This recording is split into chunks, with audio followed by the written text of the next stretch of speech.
Hello and welcome to the Graveyard Media Podcast, episode 44 for the week of June 4th, 2018. I'm your host, Saine Grey. With me is Dalsson. It's me, And Thel. as always. Well, as you know from it was like 2 times ago on the podcast, unfortunately my skull cup broke. So I've decided to man up and get an adult cup. So I have one from like a fucking record-keeping firm. Does that say Iron Man?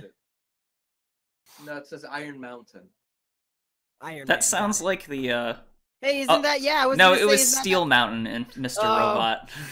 Is that place they attack in Mr. Robot, I thought, yeah. Iron Mountain is just slightly less good. Yeah. A little less processed. It's a little bit of an older firm, you know. Steel Mountain sounds like the fakest ass shit anyway. Yeah. Okay. So, we're gonna talk about some games and movies we've checked out this week, and then head into some gaming and movie news. Hooray! How are you all doing this week? I'm great. Thanks for I'm asking. not doing too bad. How are you doing today? Meh. How are Would you you like doing me to bag here? your groceries up for you? It's been kind of a crazy week, honestly. But Yeah. Yeah, me too, man. Del, why don't you start? You haven't gotten to start for a couple times in a row. Yeah, For I only one got whole started week, last time, and I've been kind of itching for it. Oh, And we jeez. kind of sat here in silence. We were like, last week we were like, okay, Thel, you go ahead and start. And then we just And he's just like had a you're just, little like, panic sitting- attack. Like, what do we Yeah, do? We're just like sitting there, like, all right, Thel, you better start. Well, then Dalsson realized that he said he would be Thel this week, and then he was like, "Oh shit, that means I have to Yeah. start." Mhm. Yeah. He didn't think about the repercussions. You gotta fucking think about your actions, Dalsson. Remember, children, actions have consequences. When will you learn?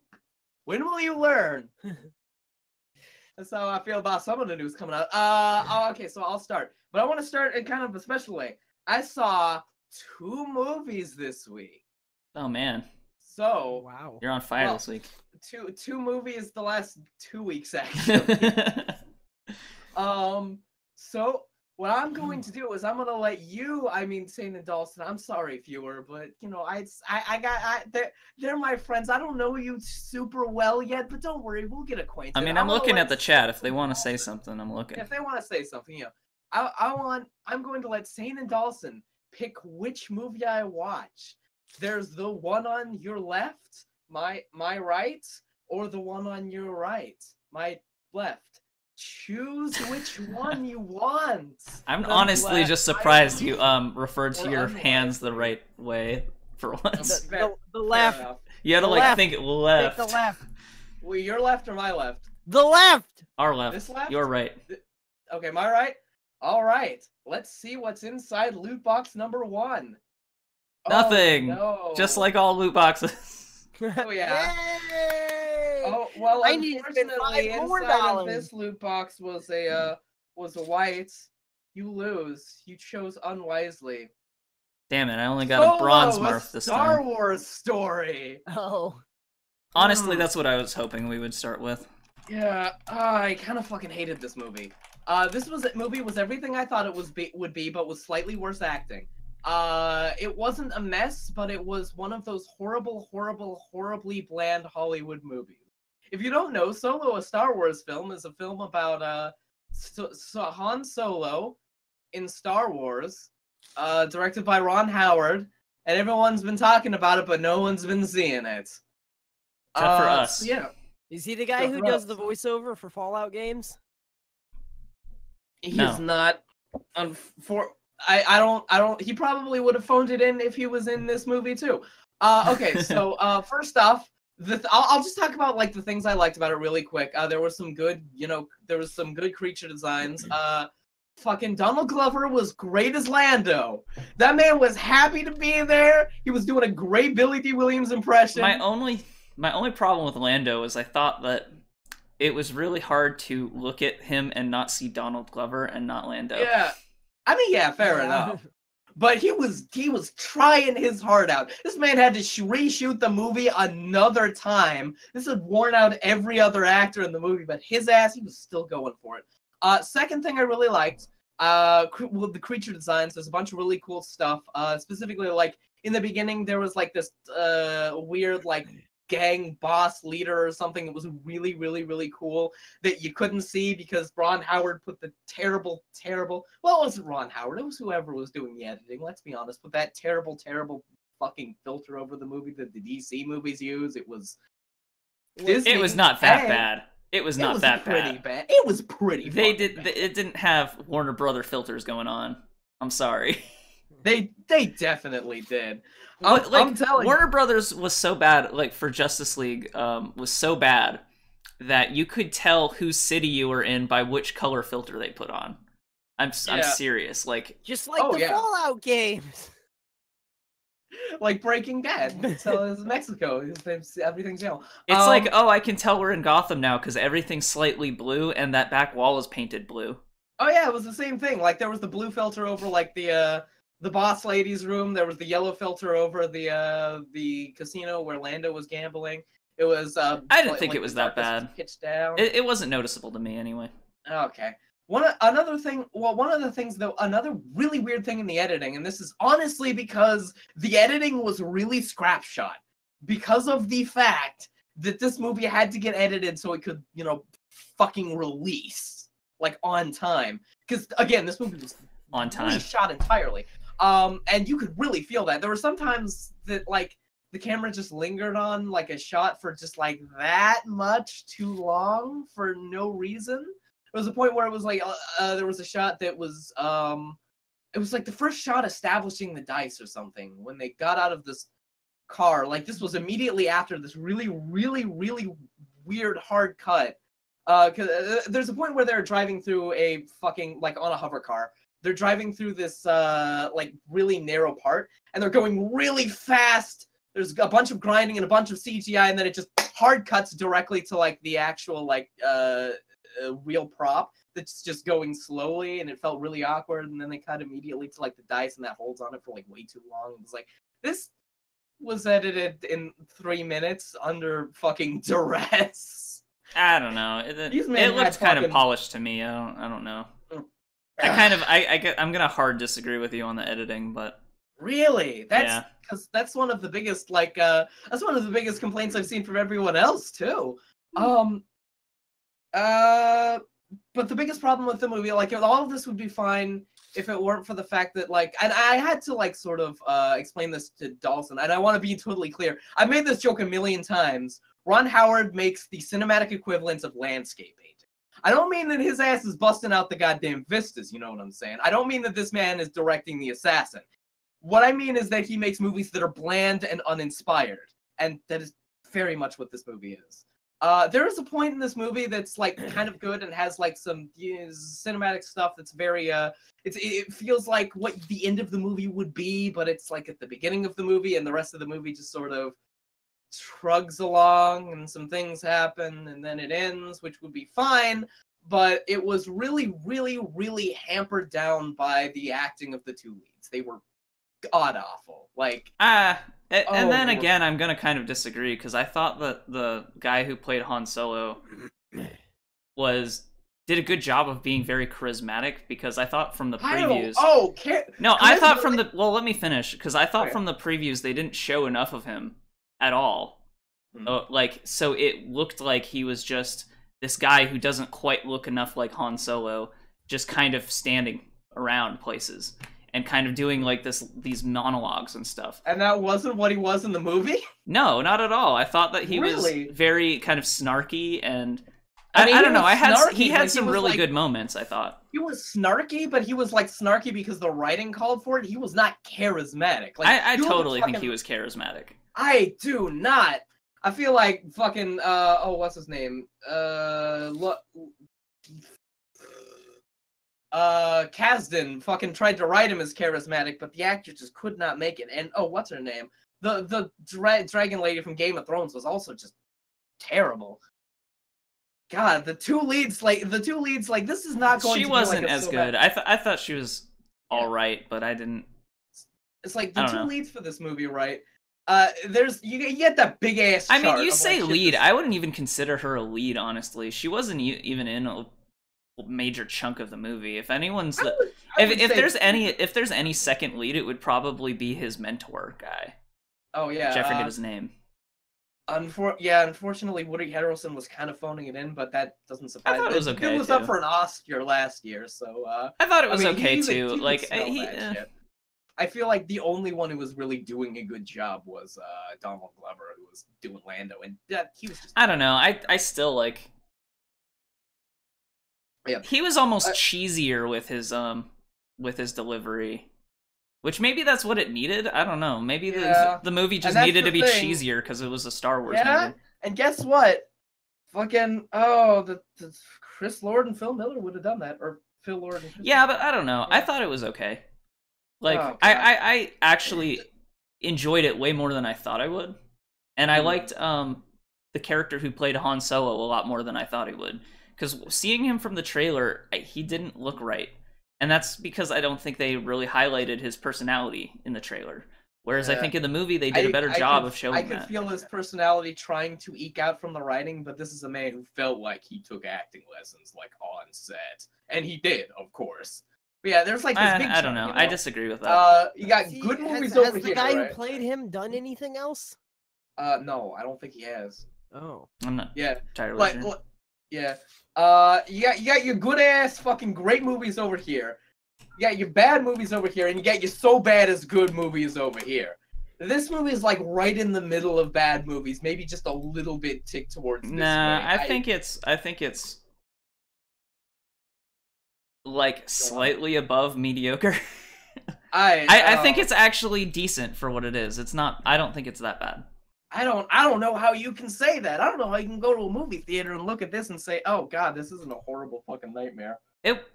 I don't know. Maybe my expectations were just already low, but I thought it was pretty good. Low too. Well, I think the difference between you and me is when my expectations are low, I can be pleasantly surprised, and when your expectations are low, you pick it apart even harder. So I mean, I do pick it apart, but true. Like. But here's the thing, like, this movie made me reevaluate how hard I was on Infinity War, because, like, everything in Infinity War was so much better than this. I wasn't, like, miserable through Infinity War. I wasn't thinking, oh God, this movie is going to be 2 fucking hours. Infinity War, a lot of people talked about the length, but it didn't feel like its length, really. This movie felt its fucking length. Yeah. Jesus. I don't know. I felt like Infinity War felt longer to me. From the sounds of it, Thel, like you're talking about a lot of different things, but from the sounds of it, it sounds like probably one of your main hangups is the acting in it. Oh no. I'm harping really hard on the acting because everything else was just incredibly have you ever seen a Brett Ratner movie? No. Like the new Hercules movie that came out? Basically, imagine everything went incredibly. If everything went incredibly Hollywood, like, it is the most bland, boring shit. You will not feel anything in this movie. There is no heart. There is no beauty. It is just movie. But that just feels like you're reading into it from a perspective of expecting that. Like, I feel like you were expecting that, so when you saw it... I don't know. You kind of gotta go in expecting a movie to that's what film is. It's supposed to make you feel something. No, like, I feel like you're going into it expecting for it to be garbage, and then you kind of have your conclusion before you actually, like, see the movie a lot of the time. I don't think I'm not really necessarily saying in this case, but I feel like you do that a lot with a lot of stuff. I mean, sure, but here's the thing. This movie did not meet my expectations. It was like, it went below my expectations. This movie was much worse than I thought it would be. Like, oh God. It was not super good. It was not super good. And, like, I don't know, I was a little bit, like, wary of Black Panther, but that movie busted out and surprised the hell out of me.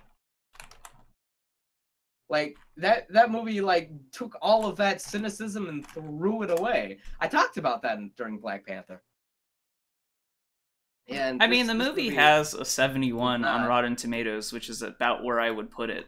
So, like, the way that you're talking about it sounds like it's a lot. It should have been a lot worse from your perspective. It sounds like you're reviewing the Emoji Movie here. Yeah, I don't know. I think you're being much harsher on it than it kind of deserves, because I really don't think it was that bad. I can't really. It was fucking bad. It was fucking bad. I don't know. I feel like you guys need to watch more movies and really like expand. Well, I watch a fuck ton of movies. Yeah, but you don't really go that far outside. You need to go back a little bit. You know what I'm saying? Go back. Thel, I really don't think it's a matter of that. I think you're just being you're coming to a conclusion and then searching for reasons. Like I don't. No, it's because I don't. The thing is, I'm defending this movie, but I wasn't expecting it to be good. I don't care about Han Solo as a character. I barely like Star Wars. Like, this is not something that means a lot to me. Oh yeah. And I thought it was pretty okay. So I'm like, I've seen some really shitty movies, and I'm surprised how hard you are on this movie when it really wasn't that bad. You're talking about, like, I think that some of the points you were saying leads it to be mediocre, not bad, and then you're just pushing it further into bad. I don't know. I mean, well, here's the thing. When you're talking about bad, a lot of the movies that are like really, really bad, I enjoy the hell out of because they're just absolute fucking trash. This movie was like miserable because it wasn't bad enough. If anything, it could have been more bad, but unfortunately, it was like a Ron Howard like. I keep hearing the same thing. It's like here's the thing. Most Ron Howard movies are better than this. Like, most Ron Howard movies are at least in that mediocre. This is boring. Bad. That's what you're saying. It was boring. There was no reason. Soul eating. Like, damn.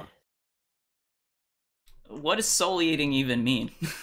Okay. Is that boring? I didn't see an actual answer to Dalson's question. Every time you kill a monster nearby, it gains more maximum health, more health regen to eventually. Yes. Let me explain. There was a movie I talked about. I think it might have been last time. It might have been the last podcast. It might have been the that you were on before. Yeah, the last podcast that I was on. Which movie? Tony Erdmann. This wonderful German film that just filled me with life after watching it. It was a wonderfully human story with wonderfully human characters that felt beautiful. And I didn't get any beautiful feeling from this movie. This movie kind of gave me a headache. I wasn't sitting there enraptured by anything. I wasn't sitting there like. And the next movie I'm going to talk about. I don't know though. Like it just seems like you went in there not expecting to be, and kind of almost hoping that you wouldn't be because you just wanted to shit on Ron Howard. Like that's what I'm kind of getting from this. Oh no! Again, Ron Howard usually makes better movies than this. Like this is hang on. Give me an example. Is there anything that I may have heard of? Ron Howard. Apollo. What was it? It was a movie about the moon landing. I think it was called Apollo. I'm not familiar with it. I don't think it was called Apollo. I know what you're talking about. Yeah. But yeah. It was. I mean, he hasn't done anything notable in kind of a while. Yeah. A lot of what he was kind of known for was in. Oh, A Beautiful Mind. That's right. I keep forgetting that one. That one was actually really, really good. Apollo 13. That's what it was called. Apollo 13. Yeah. That makes sense. Frost Nixon, The Da Vinci Code. The Da Vinci Code? That I've heard of that one. Those were okay. But that's what I mean. Those are movies that are okay. This one wasn't. This one was like almost miserable. He's better than this. Cinderella Man, Beautiful Mind. Angels and Demons. He did the sequel to. Okay. Da Vinci Code. Yeah, I don't know. Like, I wouldn't say that there was anything notable about the directing. I thought it was pretty just average on that front, but I don't think the acting was quite as bad, and I don't think the story was quite as bad. And I thought that it had some great moments. Like, the droid character was really funny. I mean, they had a funny droid character like they did in Rogue One, which was also kind of a mess. They had a funny they had a funny droid character in every Star Wars movie. Yeah, because that's the formula. Well, sure, but this... I don't know, I liked the spin they had on it anyway, but... I mean, that's one of the things I didn't even mention when I was talking about it last time. I was mostly talking about Han Solo because I thought that he did pretty well as replacing Harrison Ford. I mean, when Harrison Ford is in a thing, like you notice him, you know? He's like, oh, there he fucking is. Like you but can't. This guy, I don't know, I'm never gonna feel the same way I feel about Harrison Ford. This guy you just can't does not have really the charisma. replace Harrison Ford though. Like, I mean, you got other actors with charisma. Is the thing. But that's the thing. I think he had plenty of charisma, and you don't. And I don't see how you don't, honestly. But because all of his delivery was really stilted, almost monotone. He didn't have that. You know, it was like dry humor, though. It was supposed to be kind of. I don't know. It seemed intentional to me. His delivery seemed very intentional to me. Like I don't. What? Yeah, I don't understand. Really? That no, because it was not. It was definitely supposed to be like that sort of snappy Han Solo humor that Lawrence Kasdan writes. That's what he does. And you know, he was the writer for this movie. But a lot of his delivery was sardonic, though. That's like, I could see a Han Solo acting like that. That's what I'm saying.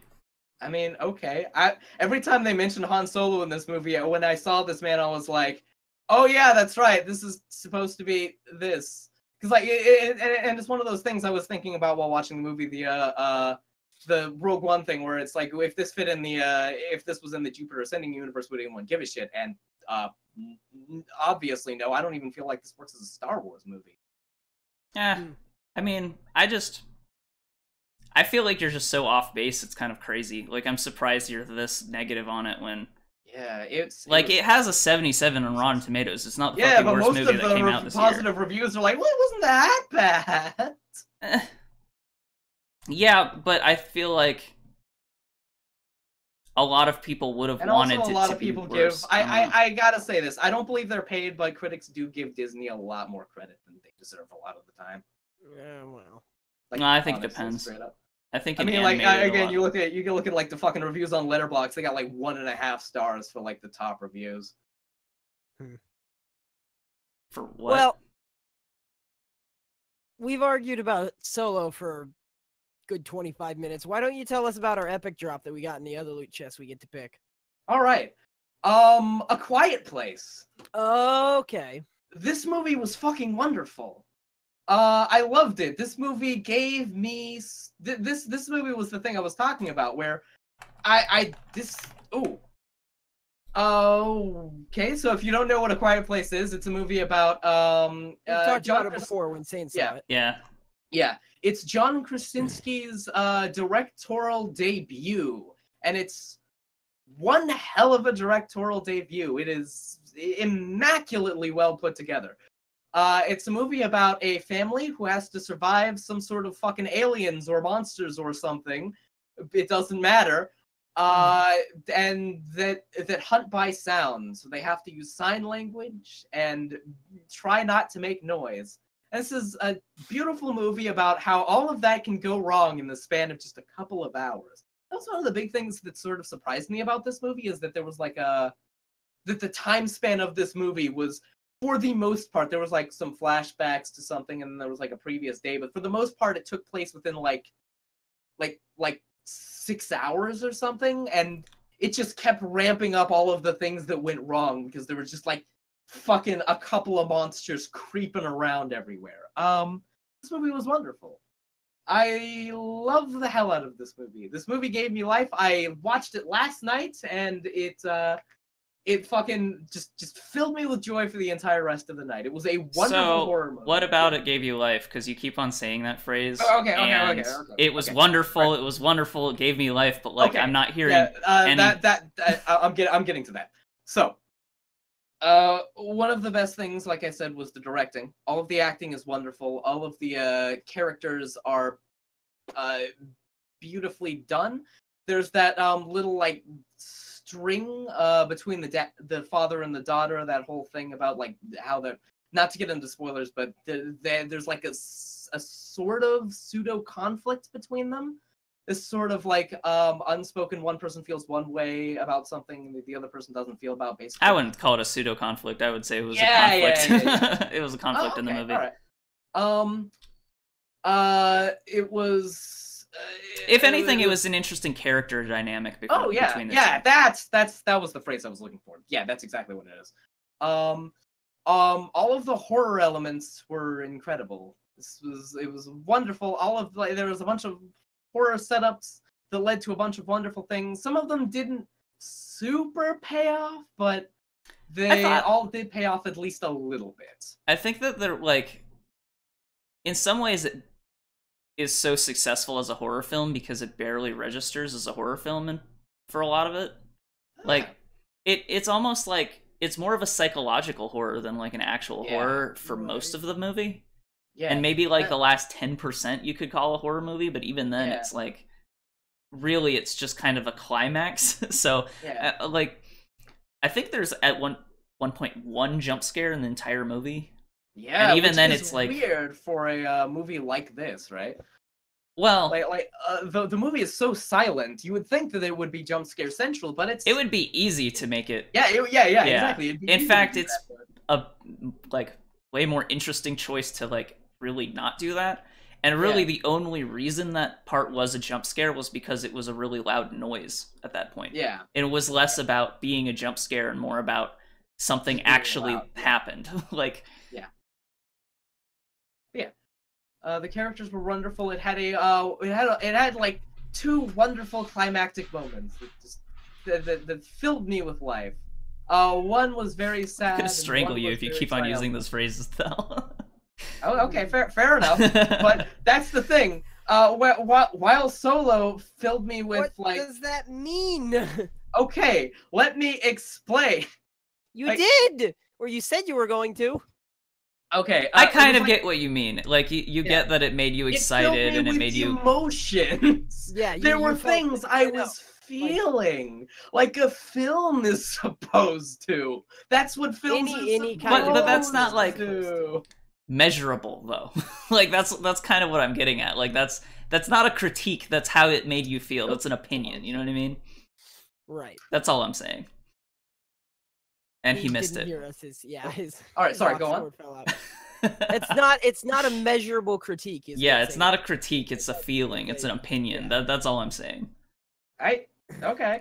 I mean, I could critique the technical stuff on this, which I mean, well, yeah, and you did, fantastic. And a lot of the things that you're saying about the technical aspects, I agree with you. Here's the thing. On A Quiet Place. It is a critique on the writing, right? It's a critique on the writing and the execution. How you use you can take a great script and you can execute it really poorly, and it'll just fucking fall flat.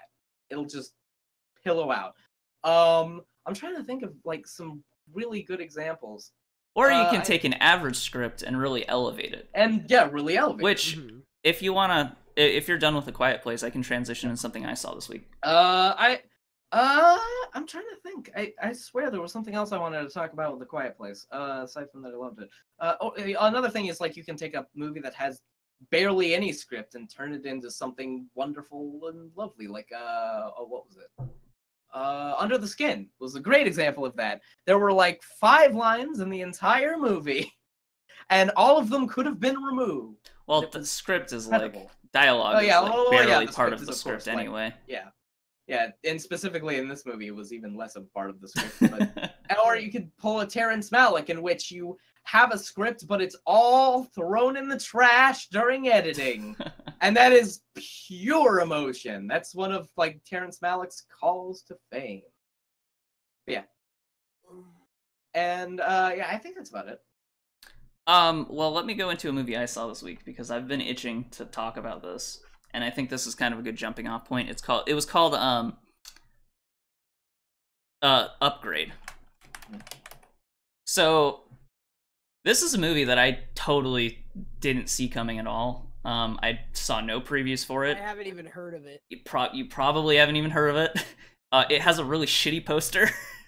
Oh yeah. The poster is literally like the word upgrade, and then most of it is black. And then at the top of the poster is the dude's head.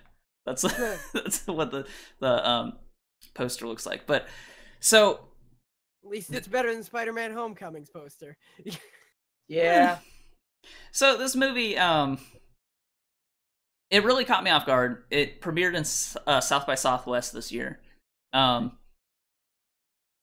It's one of those movies that might have kind of a very, like, average script, something that you wouldn't expect. Like, when you look at the nuts and bolts of what the actual script is and a lot of the motivations, apart from some, like, very key moments, it is, like, a very revenge plot movie. You know what I mean? Like, I mean, I've been seeing a couple criticisms for this movie, and it's basically been what you're basically about to say. It's that, but except elevated and good. Right. So it, like, at the very, like, basis of it is just a revenge plot thriller, because the main character is in a car accident, and then while on the ground, it's obviously was like a kind of an assassination job.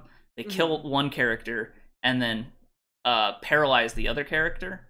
There have been plenty of revenge action movie stories that have just been fantastic. Oh, sure. John Wick. Yeah. Or Doom. Well, and John Wick's is the first John Wick is another good example of that. It like, the very bare bones of it is just a revenge plot. But it has elements in it that really bring it up. And I would say, like, John Wick has, like, really good world building. Yeah, and that's what I would say brings up John Wick. What brings up this movie is kind of more philosophical, though. Remember the new RoboCop movie? Yeah, I never saw it. It was pretty bad, right? Yeah. It wasn't great. This movie is a better RoboCop. Oh, good. Like, honestly, like, maybe not the original one, because it's been a really long time since I saw the original RoboCop, but compared to the more recent one, it was a really good, like... Okay. Basically, the premise of it. So the main character is essentially paralyzed, and his wife is dead, and the police basically have zero leads on who these people are that killed his wife. But he's also, like, a quadriplegic now. One of the characters that they introduced earlier in the movie is essentially like Seraph from Seraph Industries in Deus Ex, and he's like, hey, I have this super microchip that I could embed into your spine and make you walk again. How's that sound?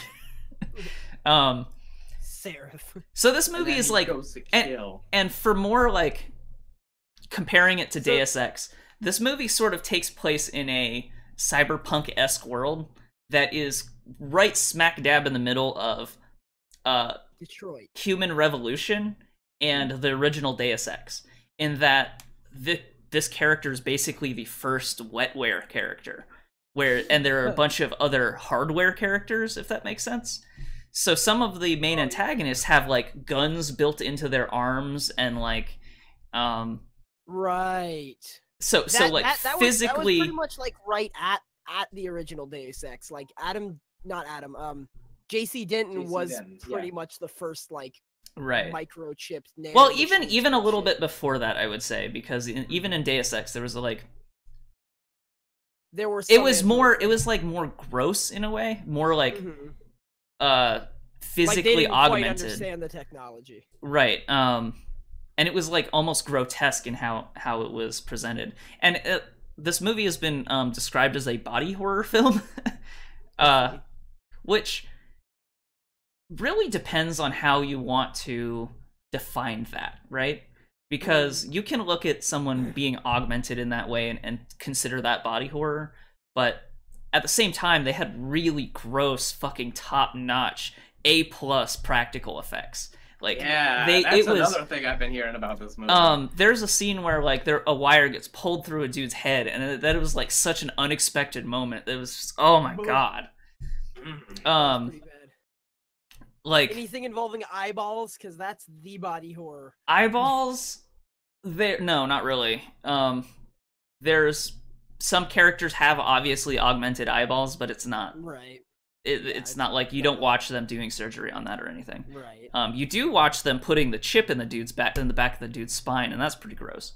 So when this character gets augmented, he discovers that the chip that they put in him has essentially an artificial intelligence in it, and so he starts talking with his artificial intelligence. Oh no. So a lot of this film is not only the through line revenge plot, it's also his relationship with this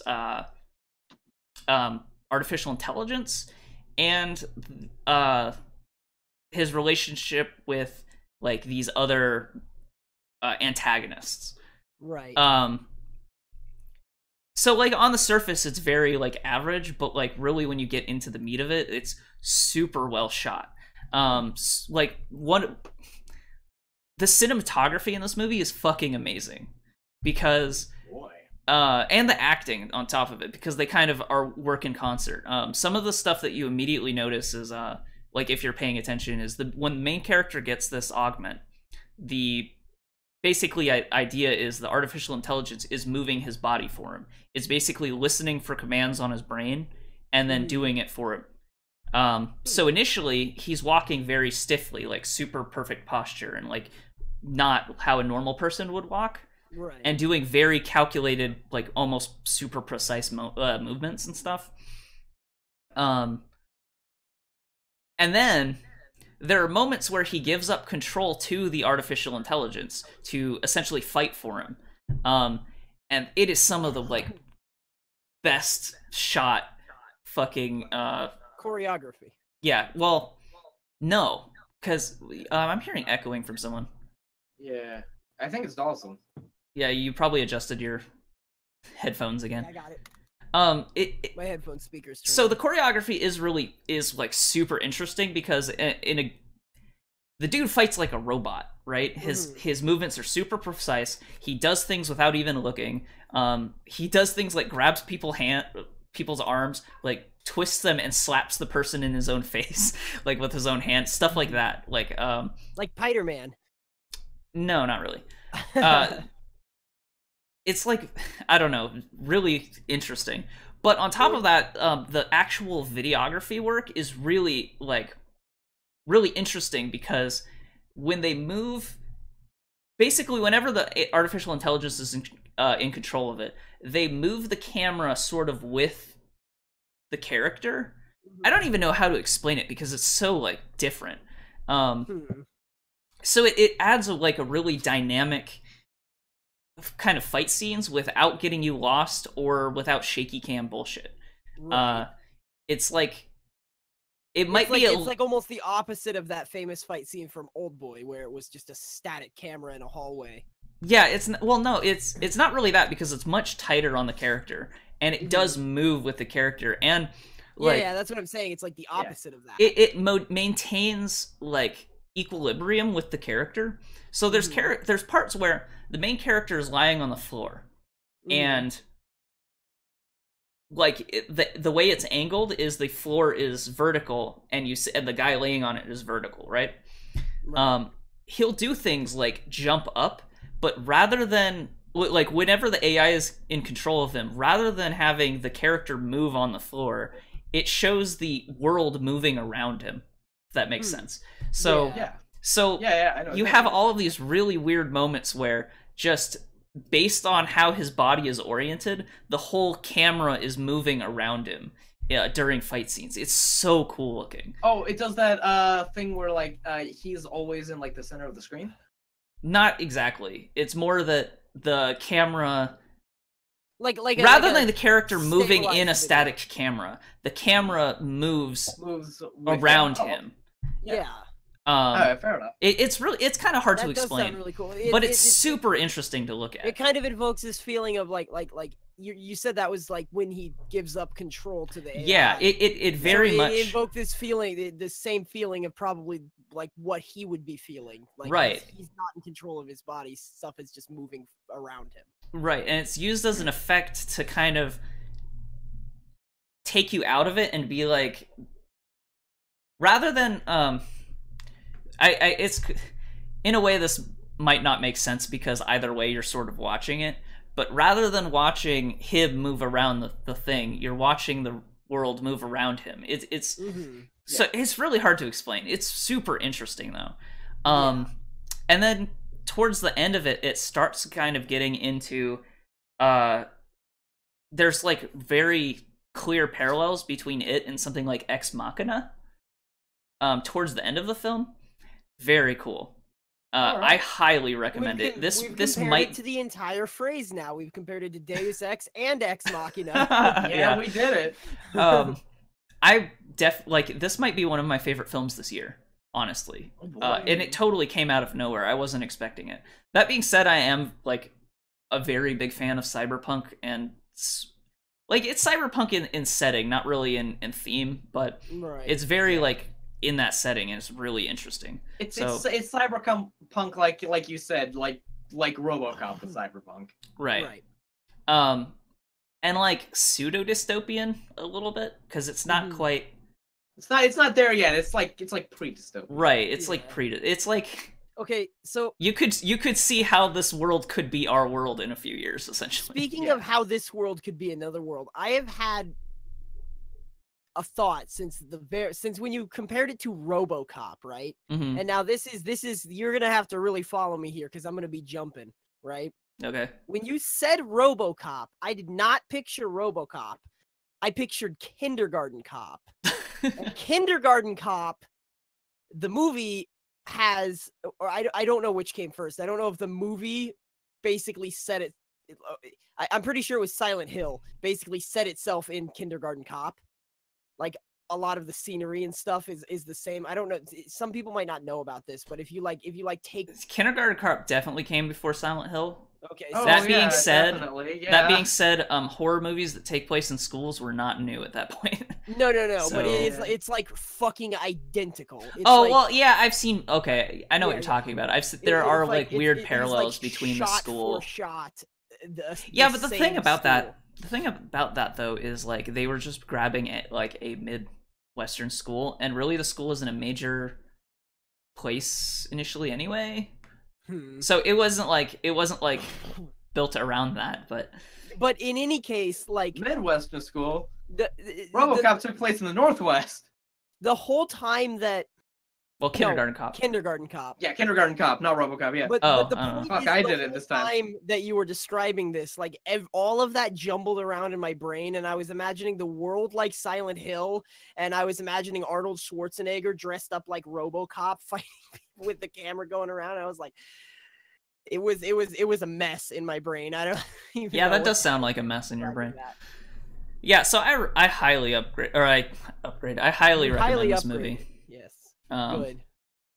It might be one of my favorite movies this year. Are very different movies. Yes. One is about a robot cop, and the other one is about Arnold Schwarzenegger teaching a kindergarten cop. Okay, but also Arnold Schwarzenegger played the Terminator, who was a robot, and also Robert Patrick was a cop in Terminator 2, who was a RoboCop, but he wasn't out for the law. He was out to kill. I think I can relate Judge Dredd in here somewhere. Did one of them play Judge Dredd, or was that just similar to RoboCop? That was Sylvester Stallone. No, not that one. He's the same person. The good one. Yeah. Oh, the good one? That was Carl Urban. Yeah, Arnold Schwarzenegger. That's what I said. So anyway. Yeah, so I highly recommend this movie. Like it's some of the fight scenes are on level with, it's hard to compare.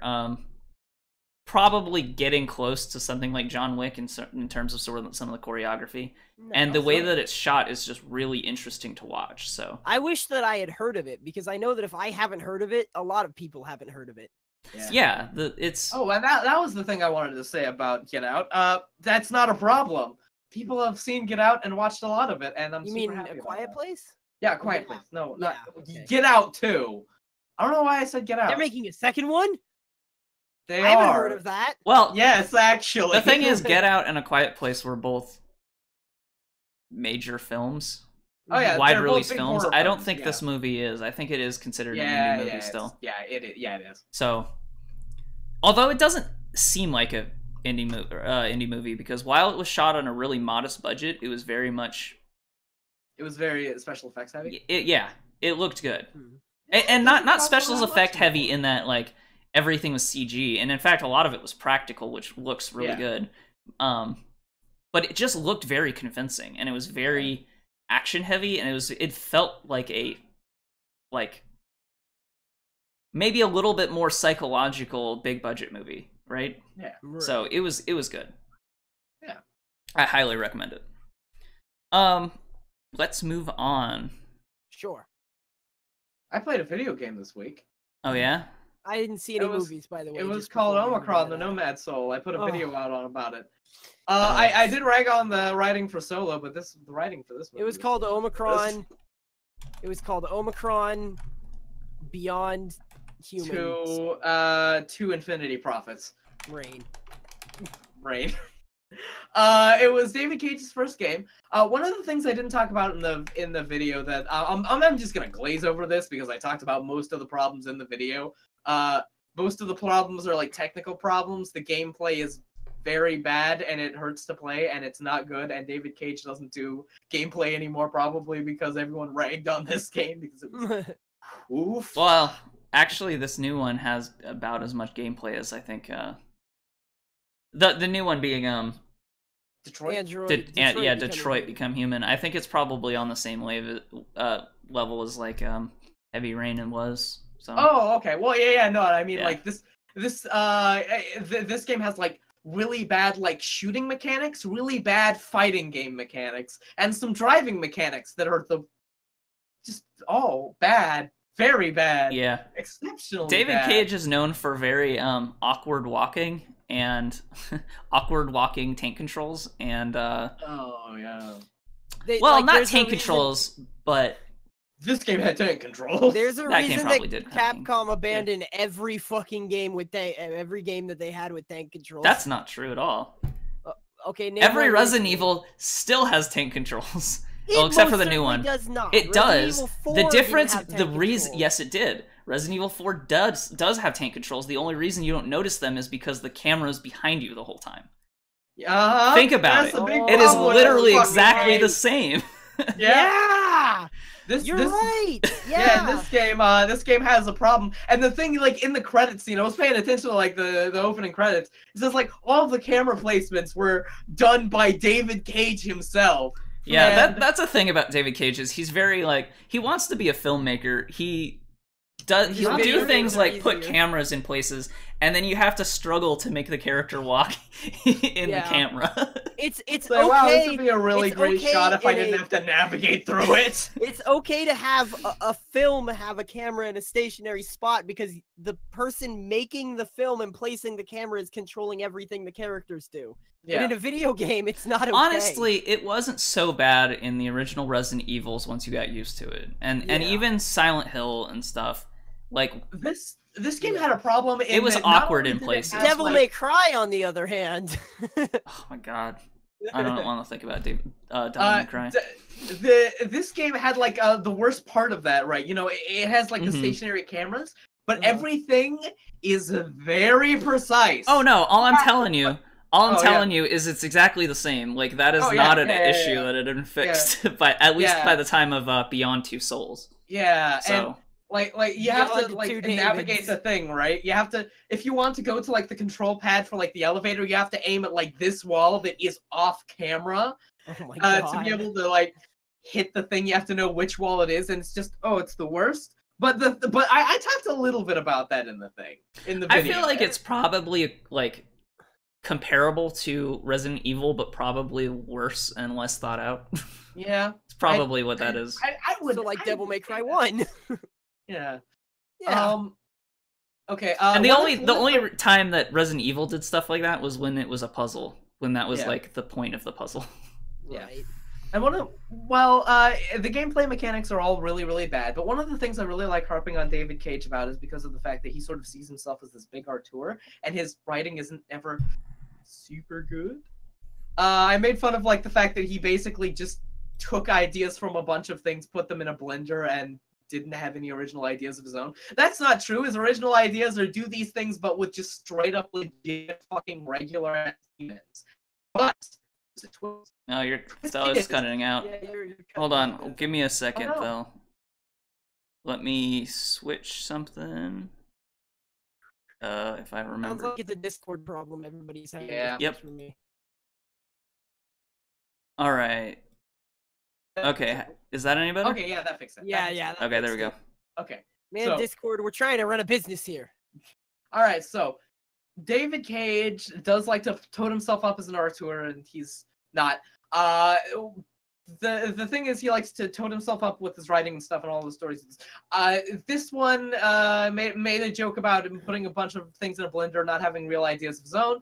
All his original ideas just regular ass demons, but with the twist of the person that you are as a human being exists in another universe as this video game does. Actually, most of his games are like, here's a relatively reasonable concept, but guess what? Demons.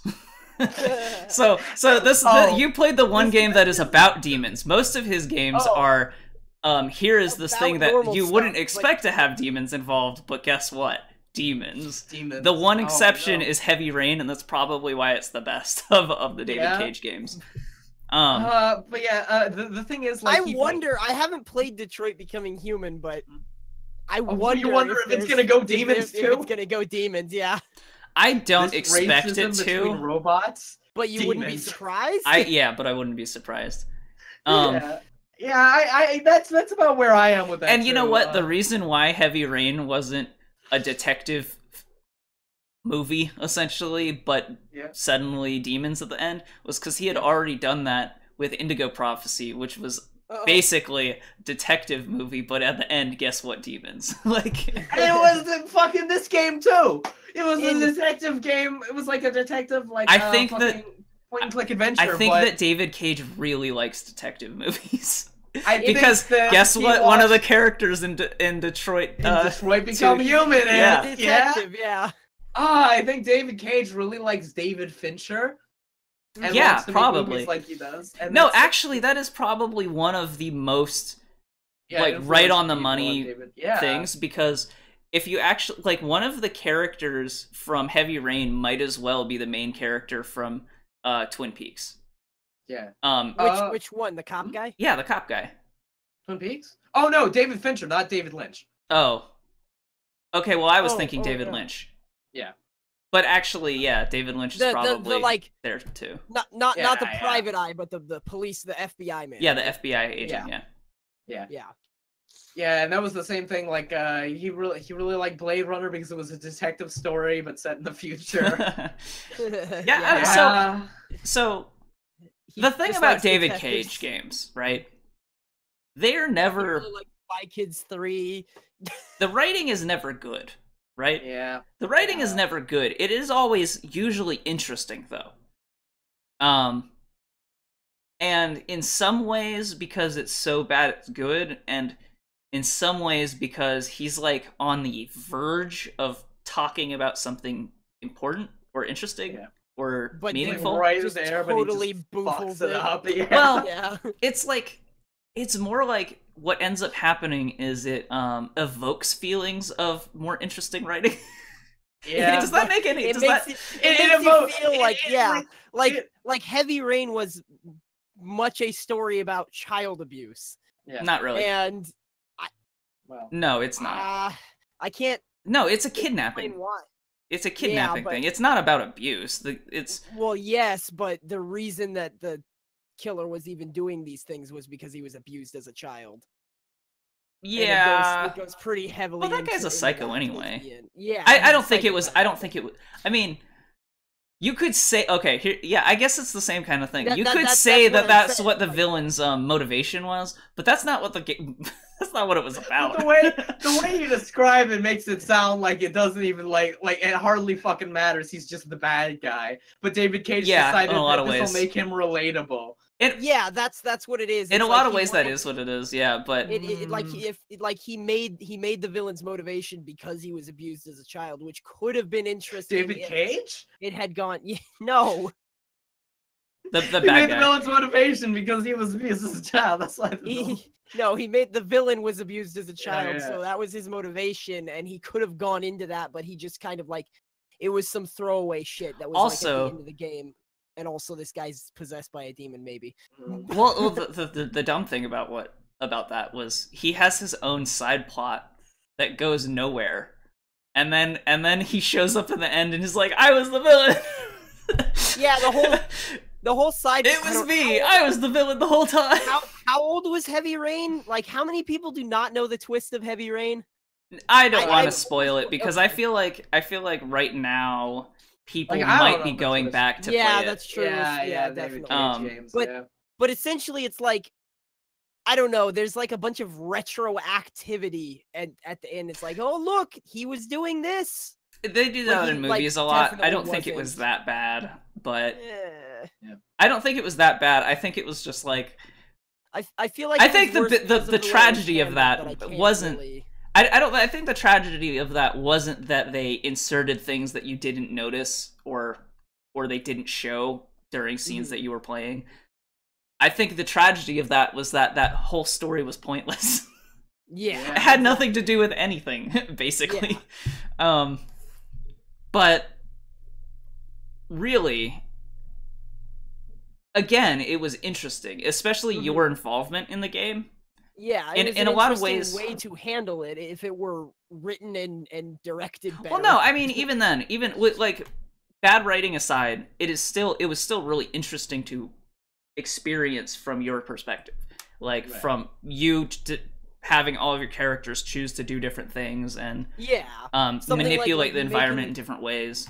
Yeah, so like making choices that like almost like Saw. Oh, there it is again. Throw something into a blender. Sometimes you got into like Saw situations where you had to make a choice to get a thing that was like horrific. Almost like straight up Saw. Like there's a moment where they like it's like definitely. In order to do this, you have to cut off your thumb. And that actually makes the game harder later if you do it. I don't actually know if that's true.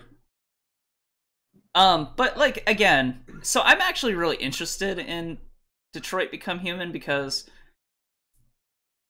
this game is supposed to branch in a way that other games hadn't in the past. It actually, Thel and I have watched a little bit of gameplay from it. It actually has a really interesting thing. So you know in Telltale games at the end where they tell you like so percent of people, it has like at the end of each chapter it shows you the all of the branching paths that you could have gone down. And sometimes it'll even show you that your choices don't matter because there'll be 15 different branching paths that meet at the end. And the thing is, show you that's actually really cool. And the thing is, like, bad writing or not, the script is like a phone book because there are so many different ways things can go. And actually, I was listening to a reporter. I don't remember her last name. Her first name is Alana from IGN. Was talking about how she had interviewed several people about Detroit, and typically, basically nobody knew how many endings were in the game, and they were working on it. Like, there were so many endings that it's like, you know, I could find a number, but it's a big one. You know what I mean? Like, it's so that I'm almost more interested in going through it to see all the different paths more than I'm going into it expecting good writing, because I already know that it's a David Cage game. When it says different endings, is it like different endings all like Fallout where it has like 3 endings to the main story and then there are different slides straight up different actual endings, kind of like Heavy Rain, because Heavy Rain had like 12 or so endings as well, and each ending was significantly different based on the things that happened. Like, main characters in Heavy Rain could die, and if they weren't there at the end, it would change the ending to something entirely different. Like, there was a thing, like, if one of your characters fucked up, your main character could be shot to death by the police, and that's how it ended. Or your character took poison earlier, and instead of getting shot by the police, he dies to poison. Or this other character could have been blown up in an apartment, and then she's not there to help the person to stop him from being shot by the police, so he dies. So it's like that, but on a much bigger scale, I think, with Detroit Become Human. So I'm actually really interested in that. Is something that's really cool. It's impressive because it is it's finally like I don't know, I haven't played it and I haven't really read many reviews on it yet, but it definitely feels like they kind of made good on the your choices matter kind of thing in a way that nobody else kind of has before. So for better or worse, you know, it's an interesting game. But whether or not it's a good game is kind of sort of subjective, because I think that people will be split on that. I think it's going to be divisive in where it lands critically, especially since the writing is often bad, and that's kind of the main feature of the game. So I think it does have that there's this theory I have about, theory isn't the right word, but this thing I have about video games. I think video games are one of the best art forms because of the fact that no matter what, each person is going to have a different experience with the video game. Even if it's like Super Mario, it's everybody will do something different. Yeah, and you can play the same game twice and have a different experience with it. Exactly. You can have two different experiences with the same game. So, yeah. And while this may be a little bit... David Cage games, you have, if nothing else, they take advantage of that. Do you know what I think it is? I think the reason why David Cage games are popular, it has something to do with, like, you know how there's that theory where the more you do something yourself, the more invested in it you are. Like, kind of how like people like Lego sets because it's not about what you get at the end, but building it. But it's about building is part of the experience. Right. So when you do have the product at the end, you will probably love that thing that you came with more than you would if you just bought a pre-constructed if you like bought thing. An action figure or something, right? Yeah, because you built it. And I think that's kind of what's happening with David Cage games. It's not that it's good, but you feel so involved with the story that you like. Yeah, because even if the writing's bad, you feel involved with the writing. Therefore, you like it better than you would normally. Yeah. I don't know. But yeah, that's one of the things. It's like there are a bunch of really interesting things that David Cage has done previously in his games. Omicron. There is a reason Omicron is usually regarded as David Cage's worst, because all of like anything interesting that happens, like all of his like twist, sort of doesn't go in. His twist is that you exist in the same like you are real in the world of the game, and like the demons will come and kill you if you don't. I feel like people don't even think about that game when they think about David Cage games. Yeah, I think what's actually I got the game for free because when David Bowie died, they gave it out on Humble, I think. Yeah. I didn't even know it was a David Cage game. When people think about David Cage games, they think about like, in this order.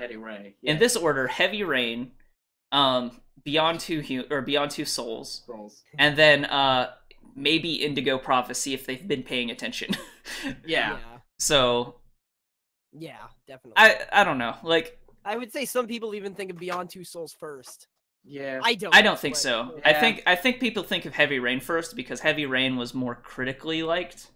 Yeah. Whereas Beyond Two Souls didn't branch much. It was sort of just a linear story with very minor things. Like Beyond Two Souls was one that did have kind of a Fallout ending where you had your ending and then a bunch of like little side things that happened. I see. Whereas Heavy Rain definitely had different endings. Heavy Rain was a better game. Right. Beyond Two Souls was interesting for what it was, and I enjoyed it.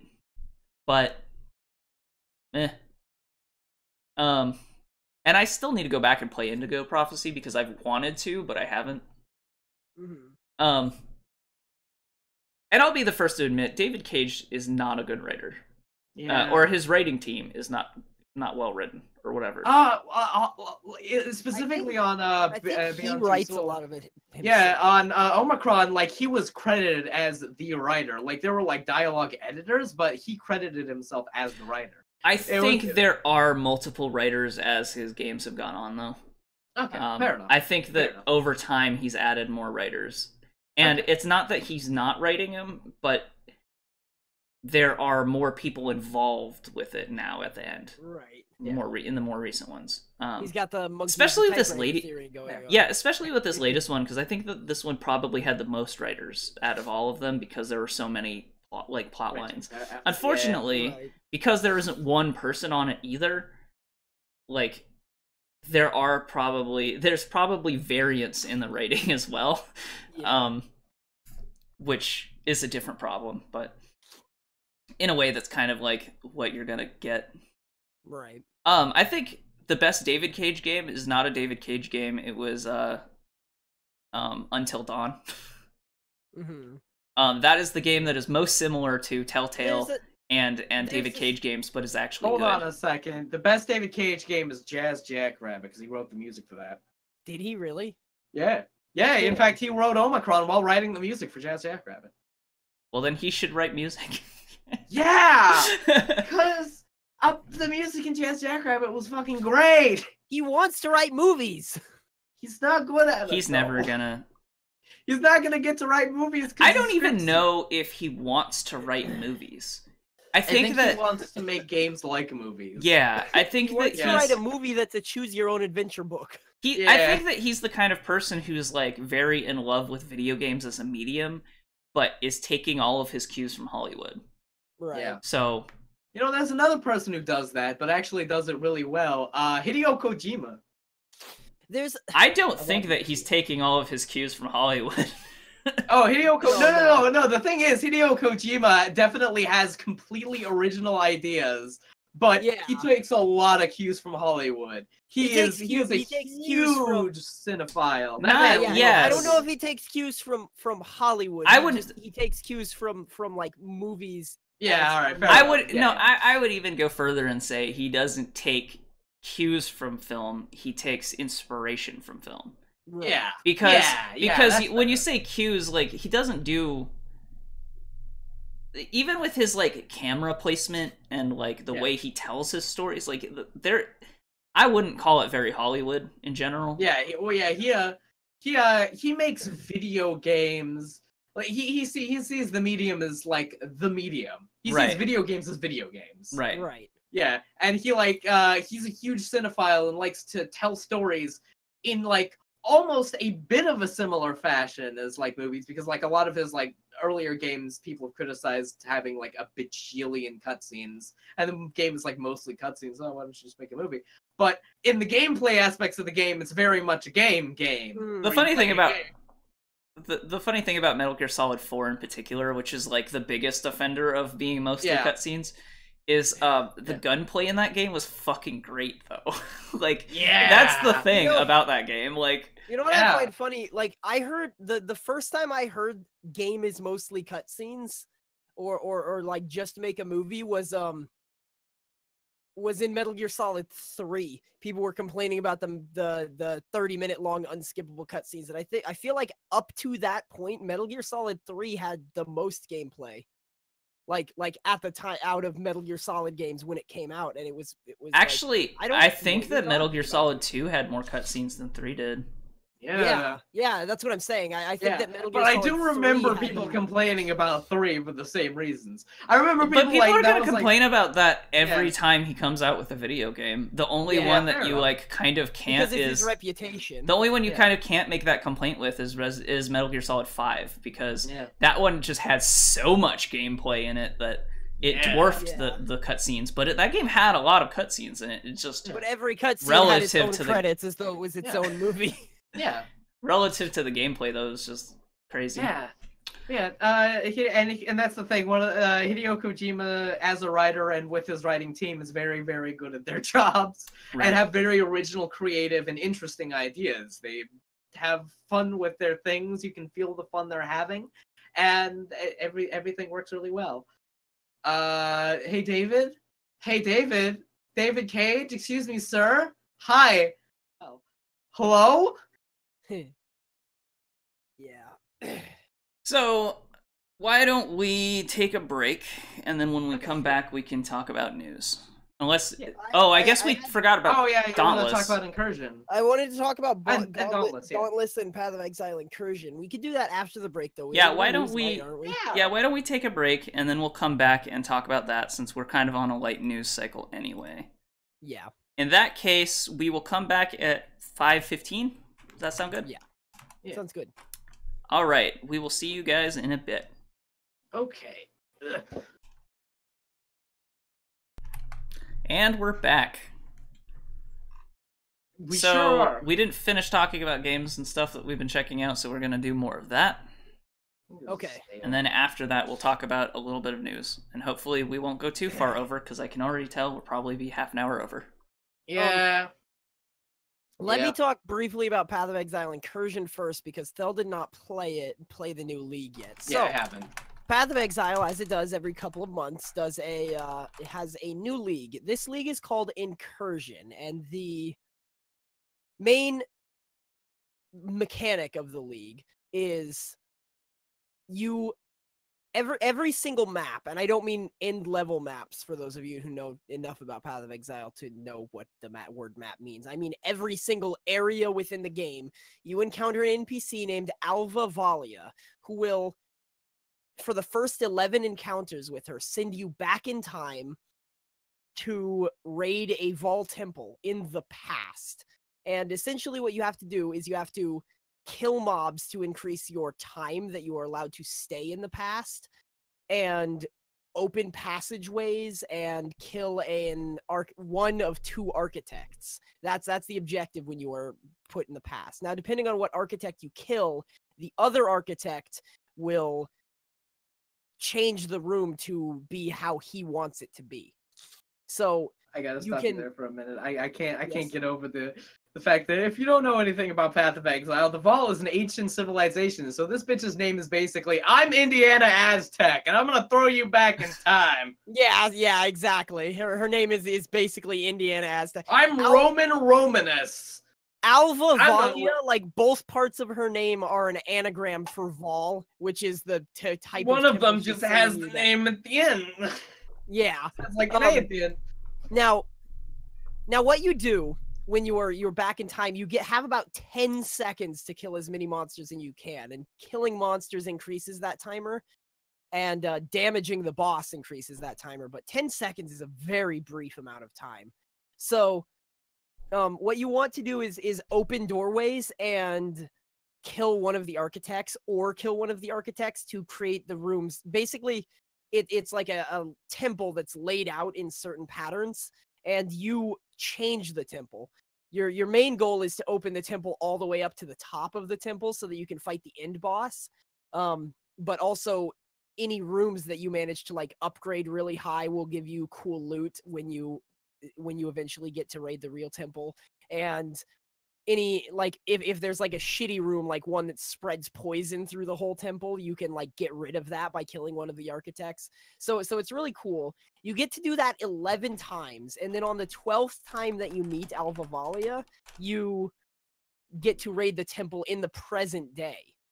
So you raid the present day temple, and all of the things that you've done in the past affect the way that you get to go through the temple in the future. There are a lot of really cool mechanics that I'm not going to delve too deep into. Like there's things like a corruption chamber, which could give you 2 really good rolls on your, like you can re-roll your gear twice essentially, which is not something that you've ever been able to do before. It'll like add a good roll and then add another good roll. But there's also a chance you could just totally fuck up your item, and it'll be worthless from that point on, which is one of the main draws of Path of Exile. They have these currency items that let you re-roll your gear to the point where you could just fuck it up to be unusable. And man, this league is like, the mechanic is just so incredibly fun. Like getting to micromanage how the temple kind of evolves, and just like being able to affect what the end goal of your temple that you run in the end will be is just a really like solid mechanic. It feels just great to do. And then once it finally comes to fruition, like you may have run through that temple 11 times and gotten like jack shit. You have no loot rooms, you didn't connect it to the boss, like nothing, and then it's just jack shit and it sucks. But that is 110% your fault, because you weren't able to clear the bosses in time, or you weren't able to open any doors, and like you can feel it. But then when you do get that temple all set up exactly how you want it, you just get like an explosion of loot, and it's great. Like this is probably the most solid league mechanic that Path of Exile has ever added to the game. Is it wonderful? It fills me with life. I'm telling you guys, the fact that you don't know what I mean says more about you. It literally fills me with life, because sometimes you will just get ridiculous leveling gear with like plus 100. Oh yeah, it'll fucking legitimately plus 150 max life. Yeah. So it fills me with life. It'll put those fucking points on your goddamn. It'll measurably fill you with life. Yes, it will measurably fill you with life. That is not literally an opinion. put That is a on fact. your life bar. Yeah. And so, yeah. In addition to doing that, they also like reworked a lot of skills and stuff, which I'm not going to go into all of them. The one that I'm playing with is called Power Siphon, which used to shoot one projectile at one dude, and if you killed it, you got a power charge. Now it shoots like 10 projectiles that home on to enemies and have a ridiculous chance to crit, and it'll give you charges every time you kill something the same way. They also buffed like 25 other skills, reworked a lot of things. There's just it's a massive content update. It's such a fantastic improvement to last league was bestiary, which the main mechanic was to like you captured monsters and use them to craft shit, and that like pretty much by a month in, every single player started ignoring the bestiary mechanics because they just weren't worth it to use. It was just kind of a lousy league. This league, on the other hand, like you do not want to skip the temples, even if you're trying to level really fast, because the mob density is so packed. You know, you can level up. It's just everything about it is the core of what I would say a majority of people playing Path of Exile want Path of Exile to be. Clear speed meta. Yeah, clear speed meta, sure. Yeah. But like all things aside, that's how the meta aside, I completely agree. That's how the game has evolved to like, and like, you know, when you're playing a Diablo clone, you want to kill droves of things. Really. Yeah, exactly. That honestly, so clear speed meta is. We rag and laugh about there's this meta game in meta, quote unquote, in Path of Exile that's you want to clear things as fast as you possibly can, kill mobs really fast. But like that, what else do you want to do in a Diablo clone? You want to kill lots of shit really fast. Kill the boss and get bail run. Yeah, that is the core of a Diablo clone. Like kill lots of things fast, get loot. Yeah. So like this league is like perfect. This is something that I feel like almost should just have been in the base game from the beginning. And it's not, but what they do a lot of times with league mechanics when the league is over is add it to the base game. They did not add bestiary because they basically recognized that bestiary league was shitty, but I have absolutely no doubt. And also like their reasoning, like the fact that they'd have to like, if they released like a new act, they'd have to completely switch bestiary league up and switch bestiary league up for like everything they ever did. Like they just said it would be a lot more work to do it. Yeah, it'd be a fucking pain in the ass. Whereas these are like, this is like, because it sends you to a separate area which is already self-contained.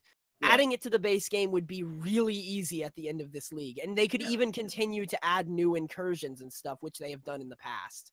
Yeah. So yeah. Incursion, good league. And I'll tell you why. The number one reason why is because Incursion is one of the top 10 metal bands. No, okay, yeah, fair enough. All of the leagues in Path of Exile are named after... I'll fight you on that. I don't think that's top 10. It's one of the top list of top metal bands. Their name is Incursion. I don't know if you Google top metal bands is what he's saying. I think it's like top 100 metal bands, but all of the leagues in the past have been named after like a list of metal bands.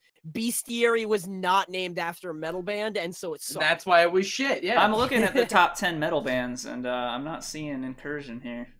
And even if you don't count Slipknot, still I don't count Slipknot. I'm ready for Slipknot. Okay, here we go. Let's go. Here we go. This is Google's top 10 metal bands. Ready? Okay. Metallica, Slayer, Iron Maiden, Judas Priest, Black Sabbath, Megadeth, Pantera. If you don't count Slipknot, Anthrax, Motorhead, Avenged Sevenfold, which I think is also iffy, and then Lamb of God. Okay. Maybe it's the top recent metal bands. I don't know. I've never even heard. Honestly, I've never even heard of Incursion. So. Well, yeah. Okay. Yeah, but It's really, in the end, it's a joke. I'm pretty certain they're joking. not named after top metal bands. Yeah. I'm pretty sure they're just named things that sound cool, hardcore, and deathy, and of course metal bands are also named after things that sound cool and hardcore. They and just deathy. happen to also share their name with metal bands. When are we gonna get Shotgun League? Yeah, right? I can't wait for Megadeth League, like... There's Path no of Exile, mode. Metallica. All spells are cast on death. As if Path of Exile wouldn't get sued into the stratosphere by Metallica. Oh yeah, fuck. Right, You guys remember that piracy thing? Holy, the Napster shit! Oh my god! Yeah.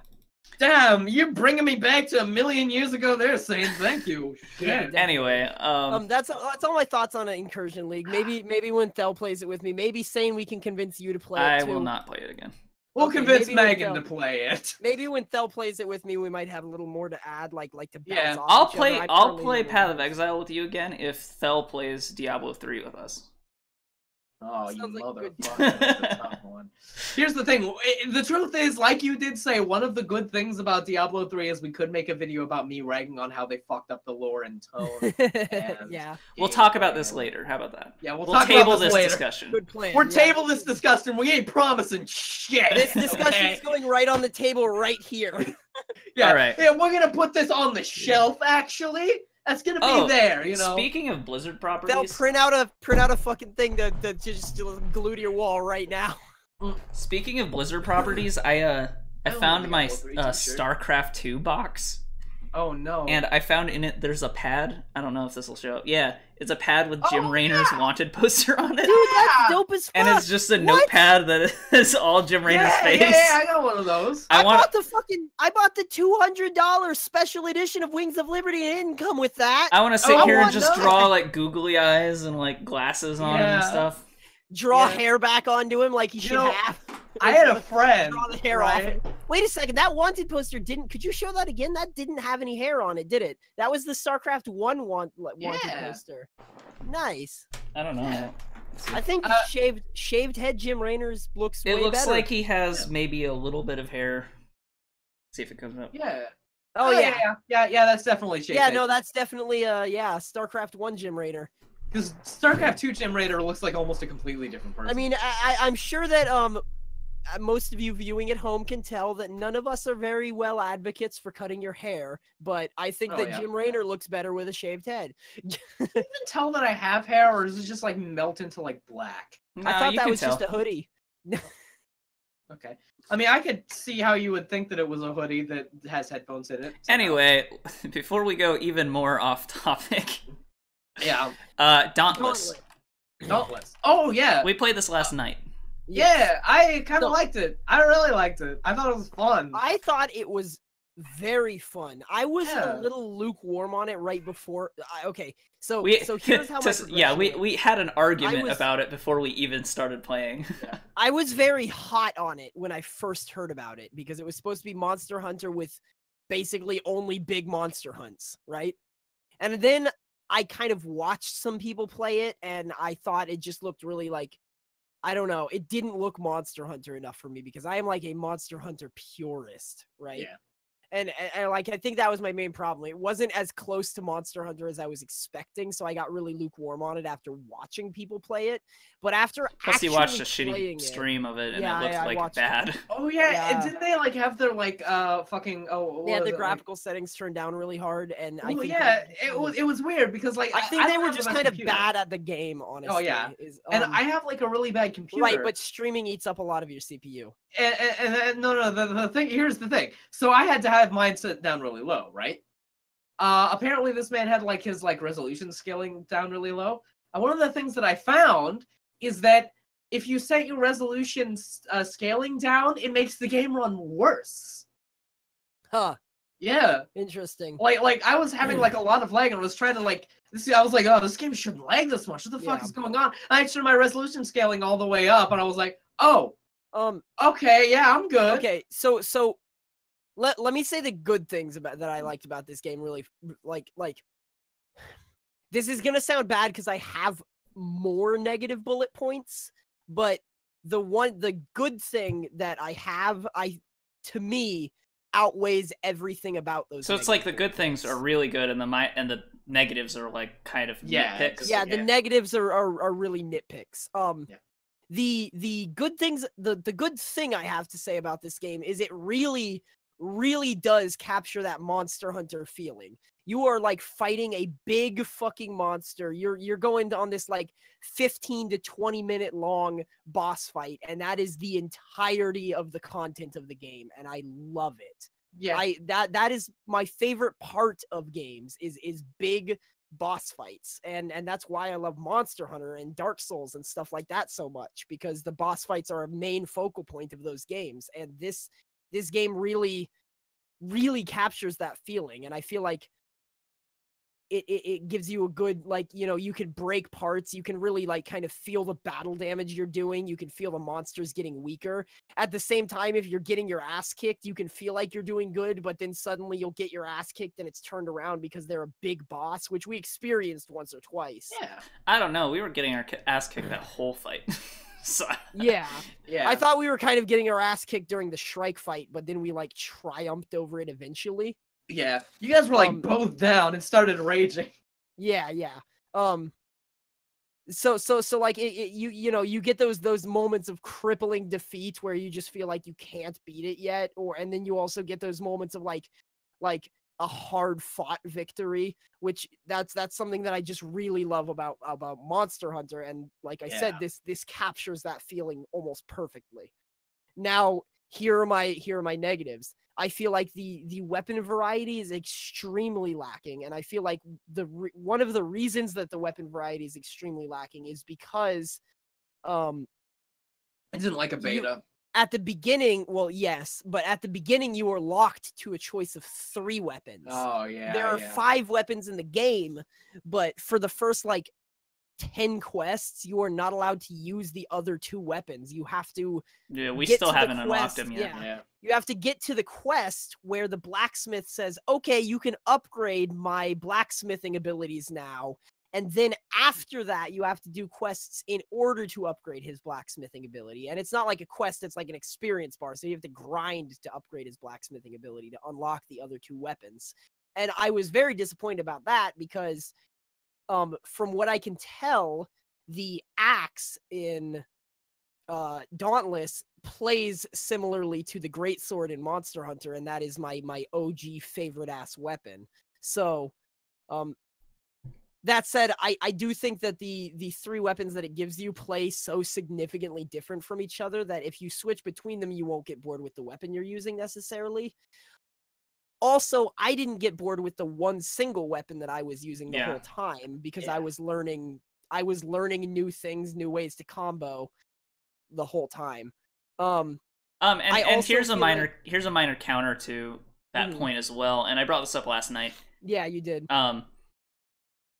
This game has 5 weapons in it right now. It is in beta, and the beta is supposed to be adding content. Open beta portion. Yeah, the open content. Yeah. Yeah, so they're focusing on content. So they might add weapons, but that wasn't what I was countering. The original Monster Hunter on PS2 only had 7 weapons at launch, or when it first came out, and one of those was only in the North American and European versions. Yeah, so, and additionally, another one was heavy bowgun and light bowgun, which are both one similar. It never used 2 very similar weapons. Yeah. So while it's not, weapon variety is weapon variety, it's harder to compare to something like Monster Hunter that's been around for so long that there's a ton of variety and choices when this game is like sort of new.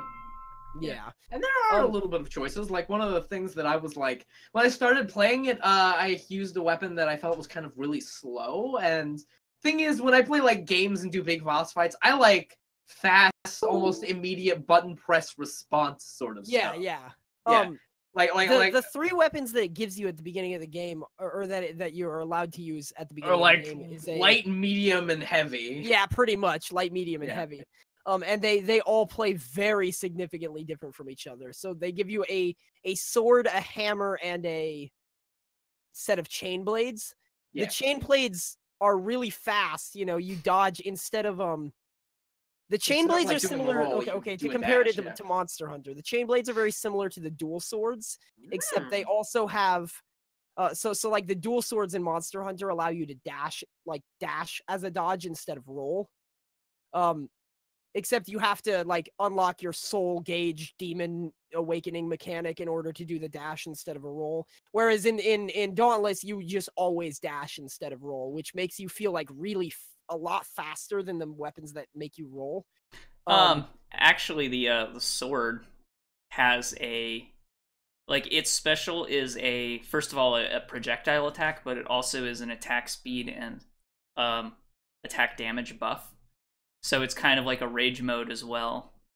Yeah. So they probably just took that mechanic and stuck it on the sword instead. That actually, as far as Monster Hunter mechanics go, that actually is closer to the longsword. So the sword in Dauntless feels a lot like the longsword in Monster Hunter, except it's a little less ranged. But you build up your charge to get a buff to your attack's damage and speed, and then you like unlock. I believe you unlock new combos. I don't know. Saine was the one who played with the I don't think you unlock new combos. I think it's just a steroid. Yeah, I think it is just those. But yeah, and this is another thing I like about all three of the weapons. It gives you really encourage you to be aggressive because you build up charge over time on all three of the weapons, except for the hammer.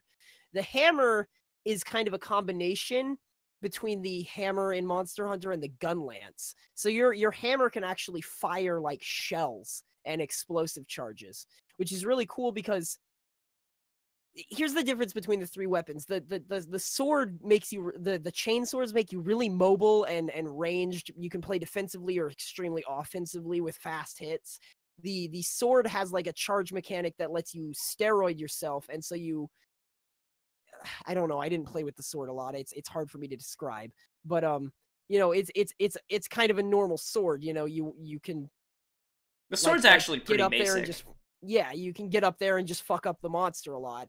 And then the hammer is like dead opposite of the chain swords, where everything that you do is based on timing. So the hammer can kind of, it has 4 charges of like cannon shot.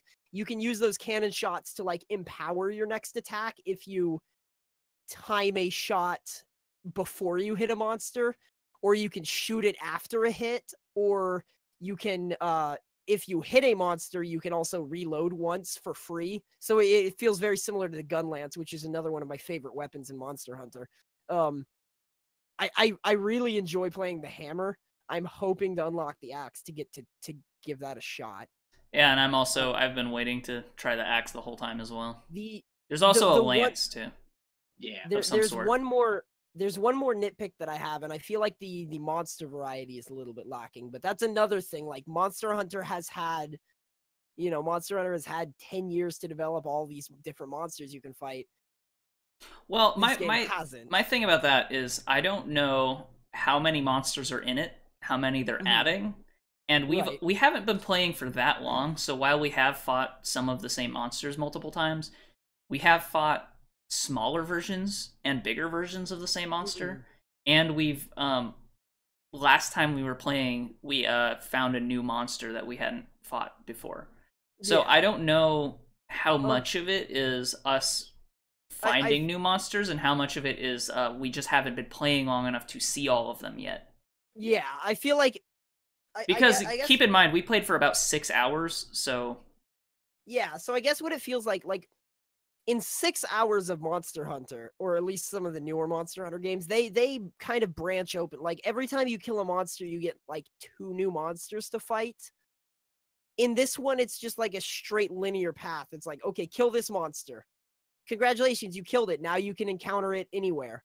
Kill this monster. Okay, now you have 2 monsters that you can encounter anywhere. Kill this monster. Now you have 3. And so it kind of like linearly progresses you through the monsters, which is not a bad way to do it. Again, though, I think part of the difference between this and Monster Hunter is a lot of the monsters that they give you in Monster Hunter are like very small bullshit ones that you don't actually want to fight. Like a lot of the ones early on in the Monster Hunter, and this is actually why I kind of fell off of For You when I was playing it, is that especially, but it takes a while to get to a actual big monster. For most of it, you're running around chasing like raptors and shit, and that's not as fun as fighting a big monster for a long time. So I don't think that here's a point that I hadn't really thought of. I don't think that the quests that require you to kill 10 little stupid assholes really add anything to monsters, but I feel that the existence of those smaller monsters do add to the boss fights. So like, for example, if you're fighting a Great Jaggy, which is like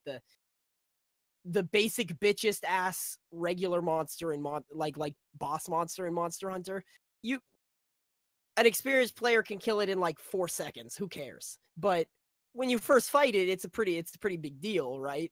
And it has all of these little tiny support monsters that like it's the Jaggy itself is easy. If you're fighting it alone, you don't have anything to worry about. But the fact that it can like summon these little tiny raptors to also fuck you up, that adds to the fight. Like it adds danger, and like you have to pay attention to a bunch of different things. That's the only hard part of fighting that Great Jaggy initially. So yeah, but I don't know. And then, I think that I still think that it's not exactly the same. You can compare it, but yeah, like this game feels more like a boss rush kind of game rather than directly akin to Monster Hunter. Kind of where I was leading with that, I guess, in less words, is that later on in Monster Hunter, you will be fighting a big boss, right? Like a big monster, and you're like, oh, this is a big scary monster, I gotta fight it. And a Great Jaggy will just wander in, and then suddenly you have the Great Jaggy to deal with, which is easy to deal with, but if you're trying to pay attention to 2 monsters at once, it might become a problem. And yeah, I think that is one complaint you can have, is that one of the coolest things about Monster Hunter is a lot of times how the monsters can interact with each other. Mm-hmm. And there's been a lot of good videos and stuff. Yeah, there's a bunch of good videos and GIFs and stuff of monsters doing crazy things to each other in Monster Hunter World in particular. That being said, it's kind of a different thing. Games, they wouldn't actually go after each other. They could like hurt each other if they got caught up in each other's attacks. But in Monster Hunter Worlds, they'll like actually fight each other. So fighting 2 monsters at once is a good dynamic. And I feel like Dauntless probably would be improved if like another monster could wander into your fight. I don't know. In a way, I think the kind of the pure focus on one monster is fine, though. Like, I don't think that I don't know. There's certain things that it would be cool if they add, but I feel like that is such a minor thing compared to some of the other stuff that they need to do first that, like, yeah, I don't need them to add monsters that interact. I would rather them just add more monsters at this point. Yeah, definitely. So, I don't know. Yeah, I don't think that should be a big priority either way. Yeah. And again, like I said, I've been saying a lot of negative things about Dauntless, but I think the main feeling of the game, it really, really captures Monster Hunter. And if it were not confirmed that Monster Hunter Worlds were coming to PC, like if Monster Hunter had stayed exclusively a console game, I think Dauntless would like take the throne as the definitive PC Monster Hunter like. Yeah. Even though we're getting a, I also think that another big advantage to this game is it's free. Yeah. Definitely. And I almost, it's pretty much a free-to-play game as far as I'm aware, so... Yeah, all of the microtransactions so far that we've seen seem cosmetic. I haven't really looked at it, but... There's a big difference between Monster Hunter and Dauntless. The armors that you choose can give you, like, certain small skills, but instead of having to build a set of armor that gives you the proper skills, like in Monster Hunter... You have a set of armor that gives you like small micro bonuses, and then they also have infusion slots, which you can infuse things into to give you more bonuses. So whereas in Monster Hunter, you will have to get 10 points in a skill to unlock that skill, and it's a big buff. You can have Dauntless where you have like, you'll deal 5% extra damage towards breaking parts on 5 different sets of armor, and those all contribute to it. Or you can just infuse them with different things. So you can use like an armor, like a set of armor that gives you some bonuses you want, and then also put gems into it that's similar to Monster Hunter, but the big difference that seems kind of like nitty gritty. I think it is major to say though. That I don't think it's better or worse either way. Being a free-to-play game really is an advantage in this, because even when Monster Hunter Worlds comes out, it'll likely be $60. Mm-hmm. So there will just be people who will go for this anyway, and I think that this, nitpicks aside, this is definitely like worthy of being compared to Monster Hunter. It's solid. Much more so than basically any other Monster Hunter I've tried. Yeah. Now that's coming from Saine, who's tried a lot of Monster Hunters, but I 100% agree, and I have played every single Monster Hunter game to completion since Monster Hunter on the PlayStation 2. Monster Hunter is like, it beats out Fallout for my favorite series of all time, I would say. And this game is really solid. It captures the feeling almost perfectly. It's better than some of the older Monster Hunters, and it gets you into the action better than some of the newer. Like if for whatever reason you had the choice between, if somebody held you at gunpoint and said you pick between Dauntless or Monster Hunter Freedom Unite, I would say play Dauntless.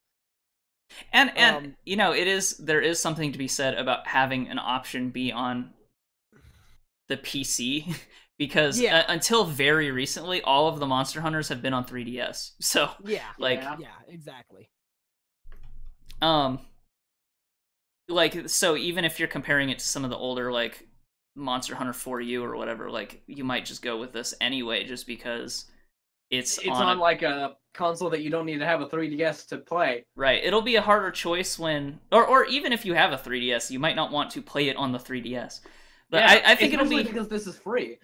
It'll be a harder call when Monster Hunter World comes out. Yeah. But this is definitely I think that at the point where Monster Hunter World comes out, like, one of the main points of contention will be Dauntless is free and Monster Hunter Worlds is paid.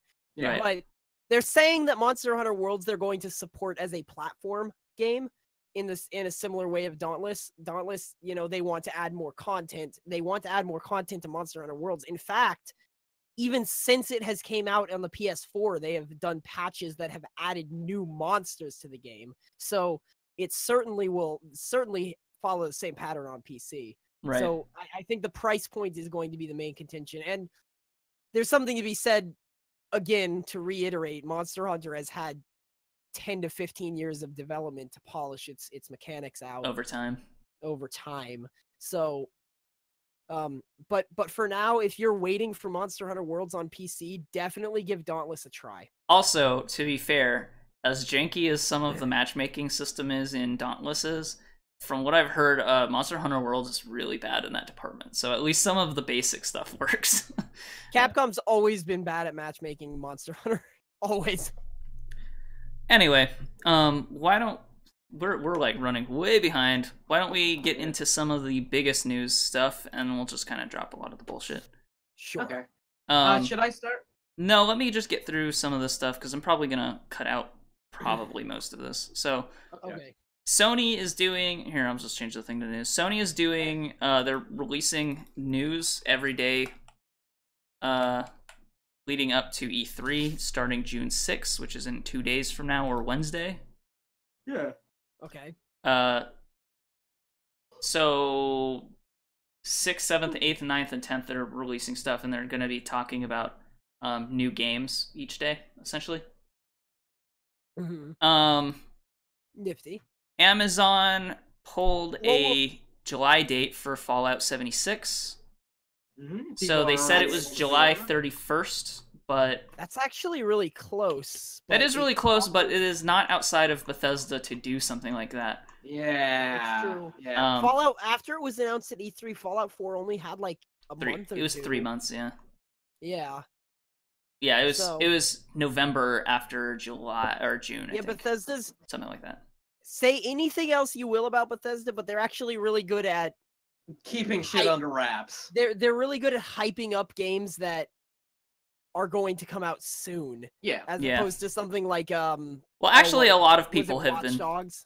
Yeah, as opposed to like Watch Dogs, which gave this crazy trailer that was better than the game 4 years in advance. As opposed to Bannerlord. Games pretty much since Fallout 4, like that's kind of where the industry's been heading anyway. Yeah. Which is good. Overwatch. I don't want to get hyped for a game that's not going to come out for 4 years and I'll forget about it. Yeah. Anyway, Overwatch? let's move on. Star Citizen. Anyway, go on. Overwatch League sells out 20,000 tickets for inaugural grand finals. Finally. Well, it's about goddamn time. Well, I mean, this is the first grand finals. A lot of people are worried about the money not being there, but this is a good sign. Oh, yeah. What do you mean the money not being there? It's fucking Blizzard. Yeah. No. Who could possibly be worried about that? You don't... I mean, Blizzard putting money into it and not getting any return is what we're talking about. Okay. Well, yeah. Understandable. Because they have put in a fuck ton of money, like way more money than people kind of wanted them to, because if this fails, it'll really hurt the esports industry. So the fact that them selling 20,000 tickets is a good sign. Yeah. But sometimes games have to kind of like force their way into esports. That's exactly what League of Legends did, was just straight up dump money into esports until it became profitable. Well, yeah, but I don't want to get into this discussion. The point is they sold out. Yeah. That's good. For esports. Yeah.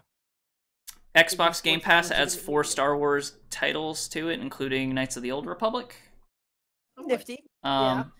Just add more value to Xbox Game Pass. The other ones are Lego Star Wars, Star Wars Unleashed. Both of them. Because there were 2 of those, I guess. Yeah. Yeah, I remember there were 2 of those. I think I own 2 of those. Force Unleashed, right? Yeah. Yeah. I have like 4 games for the Xbox. Star Wars, The Force Unleashed, both Gears of War games, and a couple of They basically gave us every good Star Wars game except for Republic Commando. And Jedi Academy. Oh yeah, Jedi Academy. That was the one that I was thinking of when you I don't know. Also an Xbox one. Those might always... Yeah, I don't know. Maybe Jedi Academy 2 was the good one. Jedi Academy was okay. They might still be... Yeah. They might already be up. I don't actually know. Yeah, who knows? So, okay, Platinum Games says they're not going to work with a publisher again, and they're working on 2 new IPs. Oh boy. Hell yeah. So I think that's pretty cool. Every time Platinum Games comes out with a new IP, it's phenomenal. Every time. So before their strategy was to come out with a new game every year, essentially, and that's how they kind of kept themselves afloat, but kind of as a result of that, a lot of their games kind of turned into garbage. Yeah. Like the Avatar one, yeah, I don't know. Transformers. Transformers is actually one of the really good ones. Ninja Turtles was the other bad one. Yeah, that was it. That's right. Ninja Turtles. Yeah, I knew it was some kind of like Saturday morning cartoon game. Yeah. So there was a lot of controversy this week about a game called Active Shooter, which was about a school shooting simulator being put onto Steam. It was never actually released, and Steam has now removed it from their catalog. Their statement on it said, ATA is a troll with history of customer abuse, publishing copyrighted materials, and users review manipulation. His subsequent return... That's actually a much better reason for pulling it. Yes. His subsequent return... Let me finish the statement, please. Okay, sure. His subsequent return under new business names was a fact that came to light as we investigated the controversy around his upcoming title. We're not going to do business with people who act like this towards our customers or Valve. Yeah, that's a very, very good business decision. Yeah, so I think that this was a game that nobody sort of wanted to be on here, but it's the kind of thing that, like, you don't want Valve to just pull stuff willy-nilly. To just censor things for no reason. Or for there's a reason to censor it, don't get me wrong, but it'll bring up that censorship in video games debate. Which is exactly what the man who released this wanted. This is like whereas releasing this statement saying that the developer behind this game is just abusive to customers, that is a good customer service reason that is like hard and undebatable, as opposed to like, I believe Hatred was pulled from Steam for a while and they've decided to bring it back. Hatred was another one that they never actually made it to the platform. They were going to release it and it got pulled before it was released, and then it was reinstated because of the censorship issue. Yeah, because they didn't want to decide to censor games for violence, because then that if you start censoring games for violence, that gets into too much like, where do you draw the line for censoring games for violence? Yeah, and even this, like, if you censored it, it would be like censoring it for controversy, and then that, like, really, nobody really wanted that game on Steam exactly, but at the same time, you don't want Steam to just... You don't want to open it up to, okay, well, you pulled this, yeah. why don't you pull Modern Warfare 2 because you shoot up an airport? Why don't you pull blah blah because this? Like and you don't want to open that up. In a way, it's lucky for Valve that they had an out that they could pull because this. No matter... Yeah. Like, without this out, like, if they pulled it, they would have been in trouble with people who say, okay, now start pulling this, start pulling this, start pulling this, and they would have been in trouble with people if they didn't pull it because it's a school shooter simulator. Like, why the fuck? Like, nobody wanted it there, but like no, it was like a zero, so there was no winning move. And knowing that the developer is just a shitty person, that gives them a good reason to do it. Well, and here's what I think it is. I think it is a little bit like, of course, the developer wanted to rile up controversy with this game, but I think it was another thing, like he wanted to rile up controversy specifically with Valve with this game. There was a movie that came out a few years ago. It was called something in the Magic Kingdom. I don't remember. Well, I don't think it was Down and Out in the Magic Kingdom. That's a book. It was this movie that was specifically guerrilla film made in Disney World, almost for the express purpose that Disney would sue him, and then he could play the I'm a small indie developer being sued by the big company card, and Disney saw through that shit like that and did not sue him. Good. Yeah. Good job, Disney. You made anyway, a good and the movie was kind of... Speaking of Disney, why don't you jump into the news, though? Alright, Disney has its first fucking failure in goddamn years. Like, how long this has it one been? Is probably the worst one since that Jarn. Yeah, we talked a lot about Solo. It's Solo, by the way. Yeah, we talked about a lot about Solo at the beginning of the podcast, but like no matter, regardless of your own opinion on it, the movie was a commercial failure. Make money, And what I think this is what it was is this is what I read. It was the least profitable Star Wars movie since Attack of the Clones, which was coming off the heels of Phantom Menace, which everybody hated, and this is coming off of the heels of Last Jedi, which a lot of people didn't like. That one was divisive.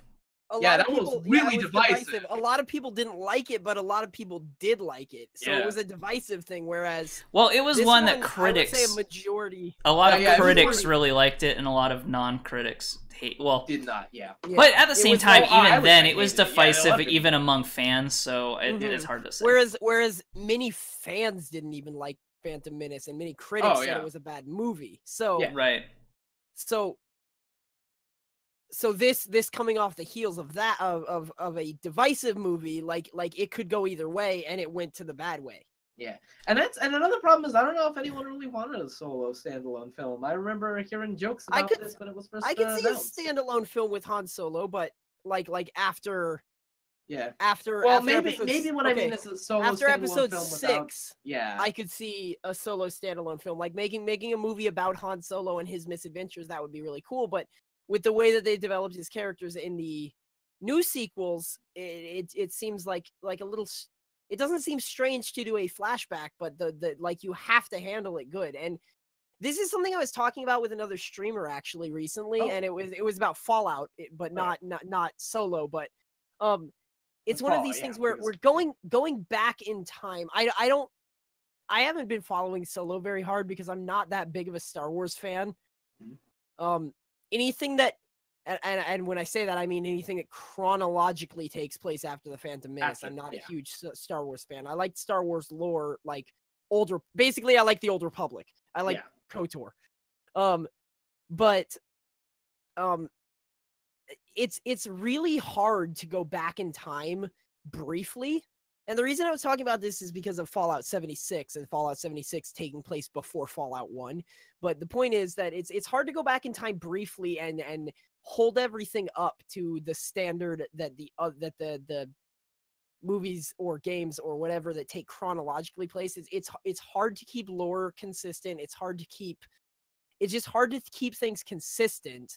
And then you also have, for Star Wars, you also have these 8 other movies that you have to live up to, or 5 other movies probably that you really I sort of disagree. I don't think prequels are that hard. I think they just bungled the marketing. I don't even think the movie is that bad, and critics are kind of middling on it. And Thel and I have opposing opinions on it, but ultimately, like it should have made more money, and the weak link here was probably the marketing. Yeah, I agree, because when a movie fails in the opening weekend, you can usually chalk that up to marketing.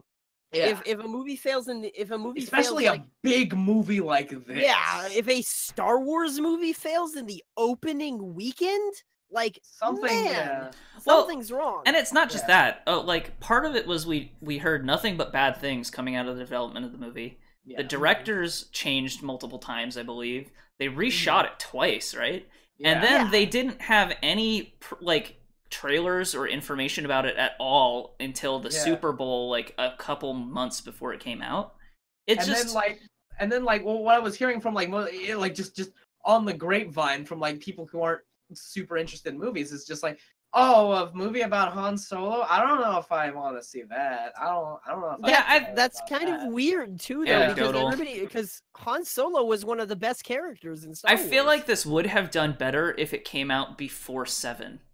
Yeah. But because he died in 7, I think that's what made people stop caring. Oh yeah. Because that's kind of like spoiler alert, but for a movie everyone's seen twice. Oh. Yeah. I guess that was probably a big spoiler, but it was a spoiler 2 years ago. Everybody knows that. Well, after The Last Jedi came out, I feel like the previous movie gets unspoilered when the sequel comes out. But people are gonna go into The Last Jedi like, what? I feel like it's the same thing. Like once the Half-Blood Prince came out for Harry Potter, saying Snape kills Dumbledore isn't a spoiler anymore. People still bitch at you for it, but like, fuck, it's your fault. Yeah. Or like when the Lord of the Rings movies came out, saying stuff about those, like the movies came out, but that book is 50 years old. Fuck you. Yeah, no, I think out, Paul is secretly actually the. I think when movies come out, it re-ups the spoilers. Though. You're reading that to me. I don't want to know. Oh yeah, that's right. I forgot. That's a spoiler for me specifically. Yeah, so I won't. You know what happens. I think when the movies comes out, it re-ups the spoilers for the movie. I think that's a fair. Yeah. I agree. Anyway, that's more than we needed. To talk about Solo again. It didn't make much money, which is failed. It was a Star Wars movie that failed, which is really surprising considering the other 2 Star Wars movies. And that's like, in its defense, though, a little bit, it did have a lot of competition this time. Yeah, because they had the Black Panther's still making money in the theater. Infinity War and Deadpool 2. So you know what I think, like, and you guys are gonna call me dumb, and you can disagree with me as all you want, but I think that if they had switched the releases if they had released Infinity War at the time that Solo had released, and decided to release Solo on May the 4th, that would have absolutely bumped up the profits. It probably would have. There's no way. There's no way, because May the 4th, everybody's like, "Oh, May the 4th be with you. It's Star Wars." You know, I wonder Let's if it would have Star Wars movie. Yeah, I can see that. Here's another thing. I wonder if this might actually, maybe it's not the movie's fault. It might also be Star Wars fatigue. Yeah. Maybe this movie would have done better if it had been switched with Rogue One. Yeah. Could be. Yeah. Because at this point, it was like Force Awakens, Rogue One, Last Jedi, and then here we are at Solo, and it's like... Yeah, because with the Marvel Cinematic Universe, it's a different character every time. With Star Wars, they kind of got to do similar stuff. You kind of got to... Because you can't do like a Guardians of the Galaxy with Star Wars. You got to stick within the Star Wars universe. That raises an interesting point. Can't do something completely different. That does raise an interesting point. If they went in the Star Wars universe and told a story like maybe something that took place in the Clone Wars, like if they made like a Republic Commando movie, would that have suffered from the same type of I would say issue? Yeah, because they haven't, like, there's nothing that's happened. I mean, aside from the series, which people who are interested in Star Wars movies probably didn't watch the series except for diehard. I think that it wouldn't have made a difference, and here's why. I think that when you're talking about Star Wars, the main thing you're talking about is the setting. You're not really talking about specific characters, except for like maybe the original trilogy. Unless you're talking about Darth Vader, or Luke Skywalker, you're kind of not talking about any characters. You're talking about Star Wars, the universe. Whereas you're talking about like big triangle ships shooting at each other and people fighting with laser swords. Whereas the Marvel Cinematic Universe is a bit different because each time, like, the setting really doesn't matter in Marvel. Because the setting is kind of just us sometimes, right? The setting is the universe. And Marvel has done a good job at keeping all of their stories very different from each other. Like every kind of movie is its own kind of genre film. Not separate per se because they want to link them together, but like separate as in like they feel like different movies. They're like different movies with crossover events. It's not like it's not. Yeah. Like it just seems different to me. The next one is this a spoiler for Infinity War? Everybody knows what the next one. Everybody knows what the next one is, right? Well, should I? Well, it's Infinity War 2. No, not the next Infinity War, but the well, okay. Oh no, that's not a spoiler. No. Okay, so the next movie will be Captain Marvel. Well, Ant-Man and the Wasp, and then Captain Marvel. Well, the one of the next hero that they showcased was Captain Marvel. So Captain Marvel, like, that's going to be kind of a different, like, I don't know what they'll do with her, but it's going to be kind of a different story about like things about like cosmic. She has a power cosmic, right? No, not the power cosmic. No. She has a different power set than she's a mutant. People, so she is? Yes. Really? I thought that. Really? Yeah. She's a mutant named Binary, actually. Well, except sometimes she gets her powers from Marvel. Yeah. So that's what I thought. So she's like a Kree. Yeah. So she has alien powers too, I think. Yeah. But it sort of doesn't matter. The point is, it's a different, like my main point was, like, it's a different power set, it's a different story, like, she's not related to these things that we've already seen before. Well, even then, it just supports your point. Even then, Star Wars is tied, like, every Star Wars movie has been directly tied to another movie. Rogue One was tied to Episode 4, or the first Star Wars. Yeah. And this one was very much tied to, like, Episode 4 again, I guess, because it's Solo. Well, yeah. So, like, also, like, possibly tied to a movie that they're going to make in the future, question mark? Maybe Ron Johnson's Star Wars... Rian Johnson. I've got it. Might be better because if they're completely not related to what's happening over here, except maybe tangentially. Which is what he felt like he was trying to do with Force Awakens. I know. I've got it. Okay. If you're trying to see Solo, a Star Wars story, it was a box office failure. It's really divisive. People didn't like it. Great. If you want to see a movie about somebody who was similar to Han Solo, or if you want to see a movie about Han Solo-esque type things, just go watch Spaceballs. No, don't watch Spaceballs. Let's move on. Yes, watch Spaceballs. What do you Let's move on. Okay, let's move on. All right. Next one. Netflix is going to premiere Orson Welles' final film. All that we've had for this was why is it his final film? Because it was the last film he made before he died. And by before he died, I mean he made it. He died during. He died. Orson Welles has been dead for fucking ever. Yeah, he died a long time ago. How did he make a film? He died while making the film. The film is in black and white. Let me explain. We don't have time. Stop wasting our time. Okay, so it was pieced together by a bunch of rough cuts of the film, and was basically what it was supposed to be through the script. And Netflix has the rights to these. They were going to show it at Cannes, but Cannes and Netflix had a fight, and so they didn't. So they're still just gonna put it up on Netflix. And Cannes is sad. That's actually kind of cool, yeah. Like, let's be real. I can see in this article picture that Orson Welles is here in the film. She sure the fuck is. It's my chicken that brought it from home. The next story. Taika Waititi starts shooting his new film, Jojo Rabbit. And it's going to be another Fox Searchlight. It's Dalsson know, it's a movie that starts in World War II. Oh. It's in World War II, and it's going to be another Fox Searchlight film. It's going to be another full. So Von Stroheim is going to be in it. Okay. I'm just gonna. Yeah. Jojo Rabbit centers on a young German boy living with his single mother and his imaginary friend Hitler. Okay. His imaginary friend Hitler. I'm sorry. Could you repeat that? I don't think I. Hang on. I'm just gonna let that lie. About right. Yeah. No, this is about right. I'm just gonna let that lie. That's yeah. That sounds like a Taika Waititi movie, to be honest. And if you want to know, if you don't remember who that is the director of Thor Ragnarok. Yeah. Additionally, it is the director of What We Do in the Shadows, if you've seen that. I think that's the only Taika Waititi film I've seen aside from Thor Ragnarok, but that man, that is like fucking incredible. Yeah. If it wasn't clear, it's an anti-war satire, so. Yeah.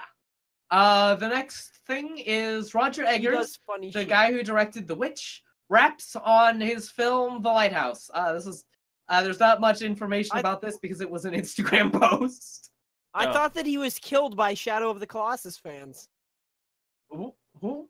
Roger Egbert. We don't have time to make dumb jokes. Let's keep going. What do you mean we don't have time to make jokes? That's the whole point. No, I said dumb jokes, not jokes. Okay, dumb jokes. All right.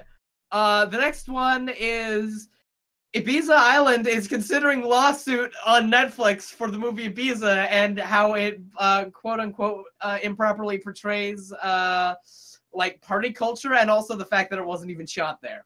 How it improperly portrays party culture? Okay, the fact that it wasn't shot there is still not grounds for a lawsuit, but improperly portraying party culture? What does that even mean? Listen, man, I don't know. Okay, I know what it means. It means Netflix is a big company and we want money. I mean, a little bit, yeah. But it might be like one of those things like Spring Breakers where it like shows like the ugly side of doing drugs. And basically like what they're saying is like people won't want to go to Ibiza because they saw this movie and were like, holy shit, that looks fucking awful. Okay, so they're suing for damages. Tourism damages. Yeah, tourism damage. Okay. Now, I understand that. That is grounds for a lawsuit, but I don't know if they have grounds for, in fact, it is the Iberian Tourism Board that is suing them, yeah. Yeah, I don't know. That sounds dumb, but oh well. Yeah. I've been to a party once. We drank a lot and played telephone, and it was stupid. I think the telephone turned into how many licks would it take to get to the Tootsie Roll center of a Tootsie Cock. Yeah, wow. That was a party. Man, work sure is crazy. We sat in a circle of like 12 people. It was fun. Season 2 of Red sure is a fucking crazy. That's enough of that. That's the end of the thing, so we don't have to move on. Okay, no, let's move on away from that Happy Gay Pride Day, ladies and gentlemen, and into what's coming up in the coming weeks. Month. Oh, month. Oh yeah, I'm sorry. I'm gonna beat you up if you keep talking over me. Okay, Thel, tell us about the video you put out today. I already mentioned it. It was Friday, a Omicron Persei 8 video from yes. Futurama. It's an Omicron the Nomad Soul video where I do nothing but make fun of David Cage the whole gosh darn time. Directed a whole episode of Futurama. I didn't even watch that one. Probably didn't make it. I'm gonna beat you up, Dalsson. So yeah, that's about all I did. I got more Little Nightmares coming up, and I got another video that's gonna be kind of big. So this coming week, excuse me, that nobody's going to fucking watch, but that's okay. It's going to be a video on X Rebirth and the fact that when it came out it was terrible, but they have since done a ton of updates, and I'm going to see if it actually got good. Probably not, but I would like to point out that the Omicron Nomad Souls video was my idea. It was in fact Dalson's idea. Thel made it, but it was my idea, so I get all the credit. Okay, sure, that's fine. What games are you streaming this week? More Path of Exile? I'm going to be streaming more Path of Exile Incursion League. I'm playing on my Power Siphon character. Power Siphon and Barrage, and we're killing shit. It's going to be great.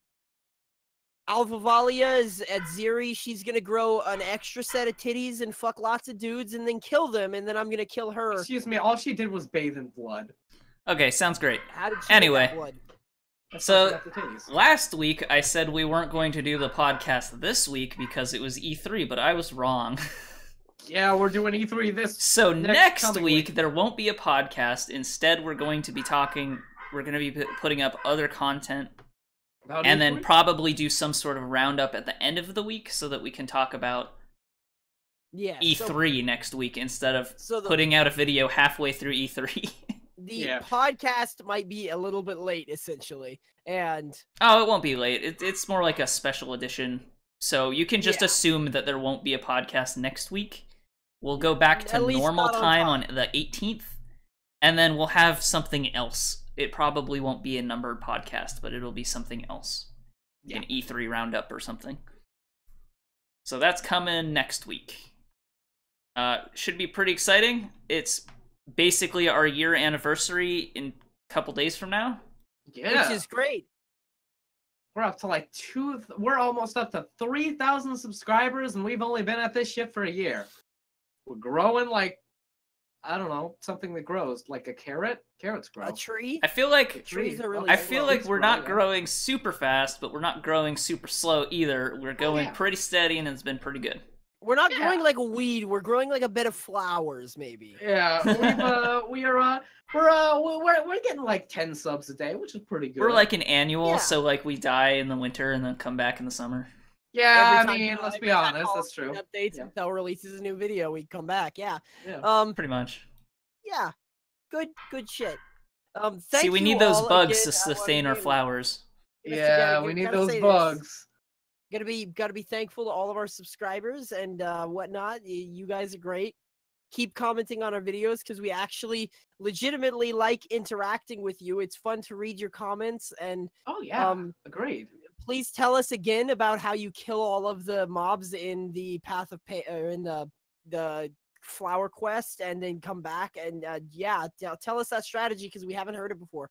Hey, you want to leave a comment? Why don't you leave a comment about how Thel and/or I are wrong about Solo? How about that? Yeah, there you go. Perfect. Why don't you leave a comment about how I am wrong about Solo for having not seen it because I don't see movies? No, you're with the majority. You're with the majority there. Leave a comment about how Dalsson's great because he hasn't seen Solo like everybody else. Yeah, all right, there you go. I'm just part of the crowd. Okay. I'm every man. Check out our YouTube or our Steam group, which I wish someone would join. Stuff. Yeah. And then we have our Steam curator, which is also good. Yeah, that's pretty cool. And so we'll see you next time, and remember, as always, to stay beautiful. Okay. Make this go overtime more, you bastard.